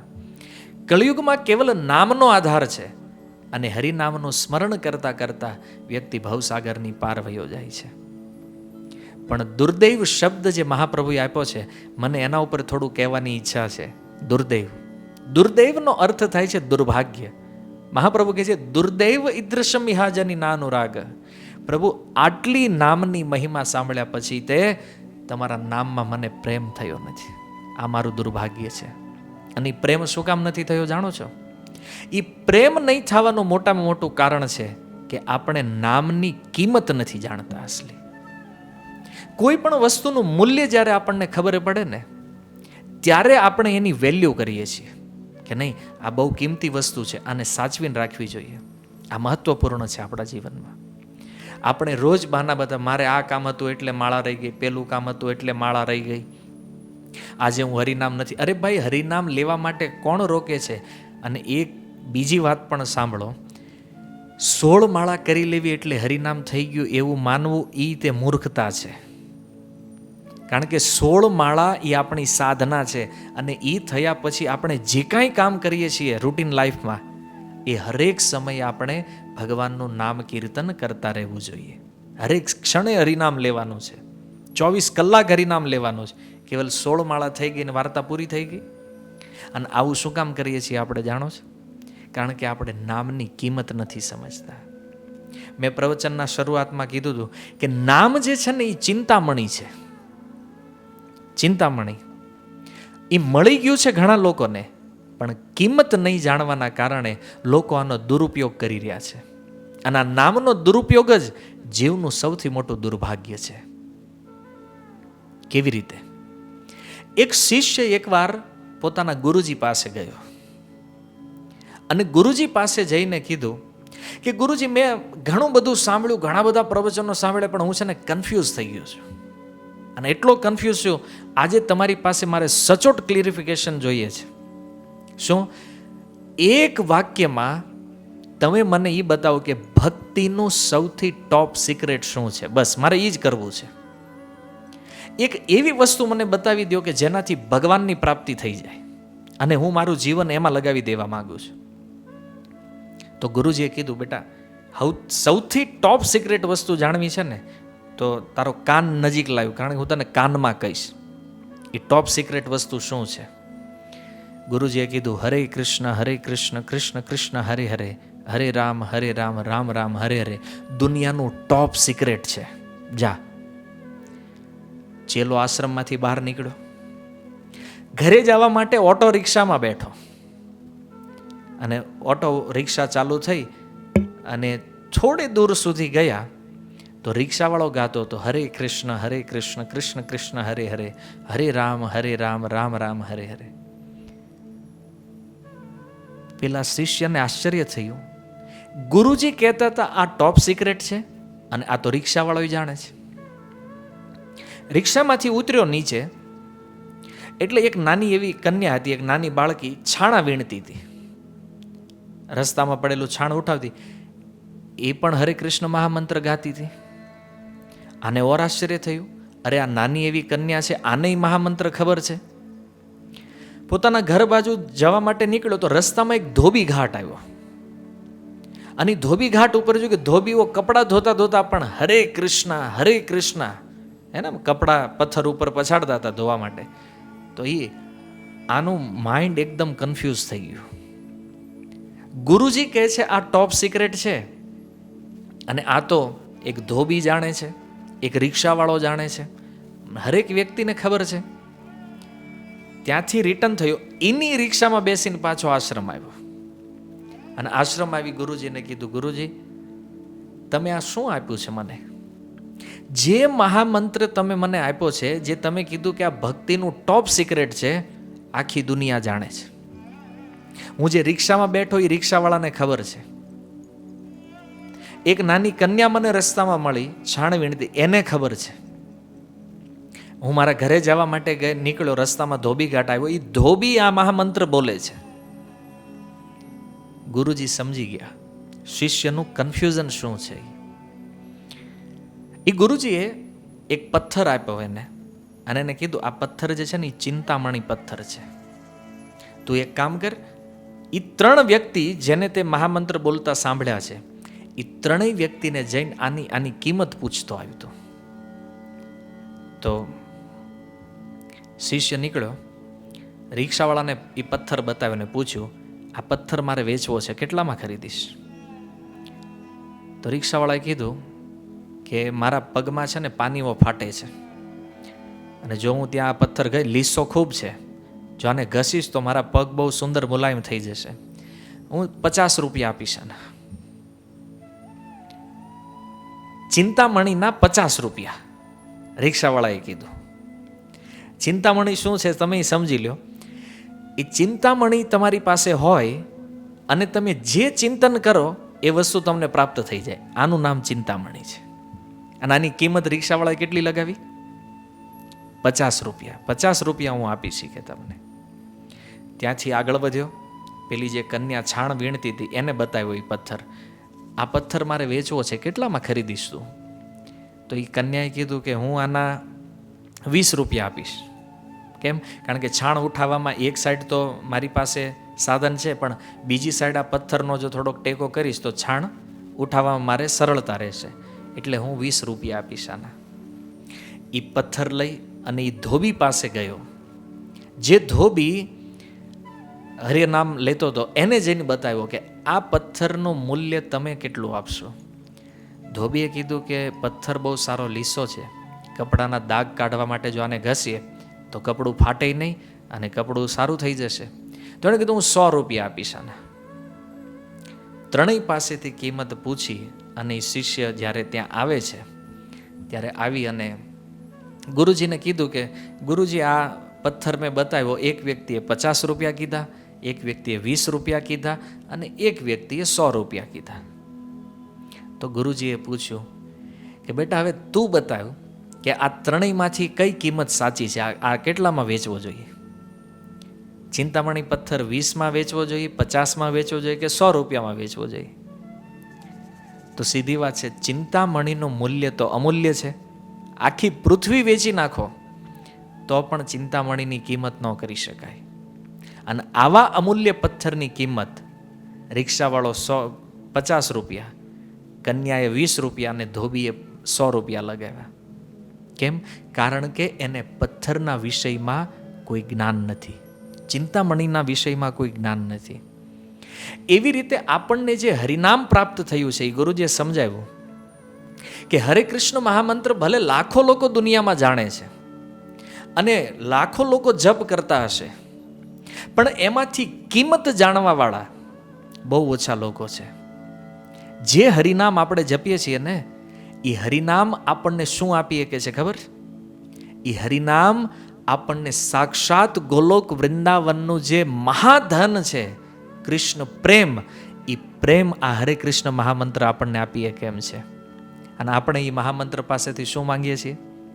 હરિનામ જપતા જપતા આપણે વિચાર કરીએ, મારી પાસે ખૂબ ધન આવી જાય, મારો પરિવાર સુવ્યવસ્થિત થઈ જાય, મને આ પ્રાપ્ત. મનમાં જે જે ઈચ્છા, નામ ચિંતામણી ચૈતન્ય રસ વિગ્રહ, આ નામ જે છે ને એ ચિંતામણી છે. એટલે જે જે ભૌતિક ઈચ્છાઓ હશે આ નામ બધી પૂરી કરશે અને ક્યાંક ને ક્યાંક ફસાવી દેશે. કારણ કે આપણે જાણતા નથી કે આ ભૌતિક જગતના સુખ ભોગ પ્રાપ્ત કરવા માટે નામ નથી, આ નામ સાક્ષાત કૃષ્ણને તમારી જોડીમાં નાખી દે એમ છે. આ નામ ગોલોકની અંદર બેસવાવાળા કૃષ્ણને ગોલોકથી આ પૃથ્વી સુધી ઉતારી દે, આટલી શક્તિ નામની અંદર છે. અને એ નામ જપતી વખતે આપણું મન ક્યાં ક્યાં ભટકતું હોય છે. અને મન ભટકવાનું કારણ બીજું કાંઈ નથી, એક જ કારણ છે કે આપણે નામની વેલ્યુ બરાબર જાણતા નથી. તમારા ઘરમાં એક ડાયમંડ એવો હોય જેની કિંમત 25 કરોડ રૂપિયા હોય, એ ડાયમંડની સંભાળ તમે કેવી રીતે રાખો છો? લોકરમાં બંધ કરશો, 4-5 તાળા મારશો, છોકરાઓને રમવા નહીં આપો, એને સાચવીને રાખશો ને. હવે માની લો તમને પોતાને, માની લો કે તમે 5 વર્ષની ઉંમરના છો અને 5 વર્ષની ઉંમરમાં તમને 25 કરોડનો એક ડાયમંડ મળી ગયો, ત્યારે તમે શું કરશો એની સાથે? તમારા માઇક બંધ છે એટલે તમે જવાબ તો નહીં આપી શકો, પણ હું તમને કહું કે 5 વર્ષની ઉંમરમાં જો 25 કરોડનો ડાયમંડ આપણને મળે તો આપણે એને એક ટોયસ સમજી લેશું, રમકડું, અને આપણે એની સાથે રમશું, ક્યારેક પછાડશું, ફેંકશું, ગમે તે કરશું. જ્યારે એનો એ વ્યક્તિ એટલે કે આપણે જ્યારે 25 વર્ષના થઈ જઈએ અને ત્યારે એ ડાયમંડ આપણા હાથમાં આપવામાં આવે કે બેટા આ ડાયમંડ જે ઈ છે જે તું નાનો હતો ત્યારે રમતો હતો, અને એ 25 વર્ષની ઉંમરે આપણને ખબર પડે કે આની વેલ્યુ તો 25 કરોડ રૂપિયા છે. અરે હું કેટલો મૂર્ખ હતો કે હું નાનો હતો ત્યારે આ ડાયમંડનો ઘા કરતો તો, આમ ફેંક્યો તેમ ફેંક્યો. એનો એ વ્યક્તિ જે ડાયમંડ સાથે 5 વર્ષની ઉંમરમાં વ્યવહાર હતો, શું એ 25 વર્ષની ઉંમરમાં એનો વ્યવહાર કરશે? નહીં કરે. 25 વર્ષની ઉંમરમાં તો એને એવી તિજોરીમાં, સેફમાં, લોકરમાં મૂકીને રાખશે કે બીજા કોઈને ખબર ન પડવી જોઈએ. આટલી એની કેર કરે છે. શું કામ? કારણ કે 25 વર્ષની ઉંમરે એ વ્યક્તિને એની કિંમત સમજાણી છે. વ્યક્તિ એનો ઈ છે, પણ જ્યારે 5 વર્ષનો હતો ત્યારે એને એની કિંમત ખબર નહોતી. એમ આપણે તે જ્યારે ભક્તિમાં પાપા પગલી કરતા હોઈએ નવા નવા, આપણે કિંમત નથી જાણતા હરિનામની, કે આ હરિનામ શું કામ આપણને આપવામાં આવ્યું છે. આ હરિનામ કેટલું મોટું ચિંતામણી જેવું એક દિવ્ય વસ્તુ છે કે જે સાક્ષાત ભગવાનને આપણી સુધી લાવી શકે છે. અને એવા નામને આપણે જે રીતે જપીએ છીએ, કાલે નિરાતે બેસીને ચિંતન કરજો, પોતાના જપ ઉપર આપણને પોતાને શરમ આવશે કે નામ જપતા જપતા આપણે આવું કરીએ છીએ. અને તમે જુઓ, નામ અને નામીમાં કોઈ અંતર નથી, ભગવાનને ભગવાનના નામમાં કોઈ અંતર નથી. અને જ્યારે આપણે જપ કરવા બેસીએ છીએ ત્યારે શું કરીએ છીએ? આપણે એ ભૂલી જઈએ છીએ કે જે હરિનામ આપણે લઈ રહ્યા છે એ અને સાક્ષાત ભગવાન કૃષ્ણ બે એક જ છે. આ તો એના જેવું થયું ને, તમે નરેન્દ્ર મોદીને પોતાના ઘરે ઇન્વાઇટ કરો અને મોદીજી બરાબર તમારા દરવાજામાં એન્ટ્રી મારે અને એ સમયે તમે તમારા કામમાં વ્યસ્ત થઈ જાઓ અને મોદીજી તમારા ઘરે આવ્યા હોય ને તમે એની બાજુ ધ્યાન જ ન આપો, તો એને કેવું લાગે? સ્વાભાવિક છે, ખરાબ લાગે. અરે મોદીની વાત જવા દો, કોઈ સામાન્ય મહેમાન આવ્યું હોય, આવીને આપણી બાજુમાં બેસે ને આપણે મોબાઈલમાં જ વ્યસ્ત રહીએ અને ઊભા થઈને ચાલે જાય ને આવજો એમ ન કહીએ, એ મહેમાન બીજી વાર આપણા ઘરે આવે? નહીં આવે. તો જ્યારે આપણે કૃષ્ણ બોલીએ છીએ ને ત્યારે સાક્ષાત કૃષ્ણ ઉપસ્થિત થાય છે નામના રૂપમાં, પણ આપણું ધ્યાન કંઈક બીજે હોય છે. અને એટલા માટે ભગવાન વિચારે કે આને મારી કાંઈ નથી પડી તો મારે શું છે. નામના રૂપમાં એ તો આવે જ છે, પણ આપણે એની બિલકુલ કદર કરતા નથી, કારણ કે આપણું મન ક્યાંક બીજે હોય છે. અને બીજે એટલા માટે છે કારણ કે કિંમત નથી જાણતા આપણે. આ દશા છે કળિયુગમાં. અને એટલા માટે નામથી જે ફળ પ્રાપ્ત થવું જોઈએ, અલ્ટિમેટ જે અનુભૂતિ આવવી જોઈએ, એ નહીં આવવાનું મોટામાં મોટું કારણ આ છે કિંમત નથી. અને એકવાર જો જીવનમાંની કિંમત સમજાઈ ગઈ ને તો 24 કલાકમાંથી 1 સેકન્ડ માટે તમે હરિનામને ક્યારેય ભૂલશો નહીં. તમે કદાચ ચાહો કે મારે આ નામ ભૂલી જવું છે, છતાં પણ આ નામને તમે ભૂલી નહીં શકો ક્યારેય. એટલી કિંમતી અને દિવ્ય વસ્તુ છે. પણ આપણી સ્થિતિ કાં તો રિક્ષાવાળા જેવી છે, કાં ઓલી છાણા વીણવાવાળી કન્યા જેવી છે, અને કાં તો પેલો કપડાં ધોવાવાળો જે ધોબી છે ને એની જેવી છે. આપણે નામને માની લીધું છે કે આ નામ અમને નરક જવાથી બચાવશે, આ નામ મને જન્મ મૃત્યુના ચક્રથી બચાવશે, આ નામ મને ભગવાનના ધામમાં લઈ જશે. પણ આપણે એ નથી જાણતા કે આ નામ આપણને કૃષ્ણ પ્રેમ પ્રાપ્ત કરાવશે, અલ્ટિમેટ ગોલ આપી શકે છે આ નામ. એટલા માટે નામની કિંમત સમજવી જરૂરી છે. અને જ્યારે આ કિંમત સમજાઈ જશે ત્યારે એ વ્યક્તિના હાથમાંથી માળા નહીં છૂટે અને એની જીહવા ઉપરથી ક્યારેય હરિનામ નહીં હટે. તમે ચૈતન્ય મહાપ્રભુના પાર્ષદો જોયા છે ને, ટોયલેટમાં બેઠા બેઠા તે જીભને પકડી રાખતા એક હાથથી. શું કામ? કે કમસે કમ અહીંયા તો નામ બંધ કરે. પણ મહાપ્રભુએ કીધું સત્રાર્પિતા નિયમિત સ્મરણેના કાલ. આના માટે કોઈ નિયમ નથી. તમે ટોયલેટમાં હો, બાથરૂમમાં હોય, ગમે ત્યાં હો, યથા તથા નામ લઈ, સૂઈ તે ખાઈ તે, એને સૂતા સૂતા ખાતા ખાતા હરેક ક્ષણ નામ લેતા રહેવું જોઈએ. પણ આ પણ એટલું ઇઝી નથી. હરેક ક્ષણ નામ, હરેક ક્ષણ વ્યક્તિ નામ ક્યારે લઈ શકે? જ્યારે એનું શ્રવણ કીર્તન પાવરફુલ હોય ત્યારે જ એનું સ્મરણ પાવરફુલ થાય. આ સિદ્ધાંત છે. અને જ્યાં સુધી આ સિદ્ધાંતોને આપણે નહીં જાણીએ ત્યાં સુધી નામમાં આપણી રુચિ નહીં લાગે.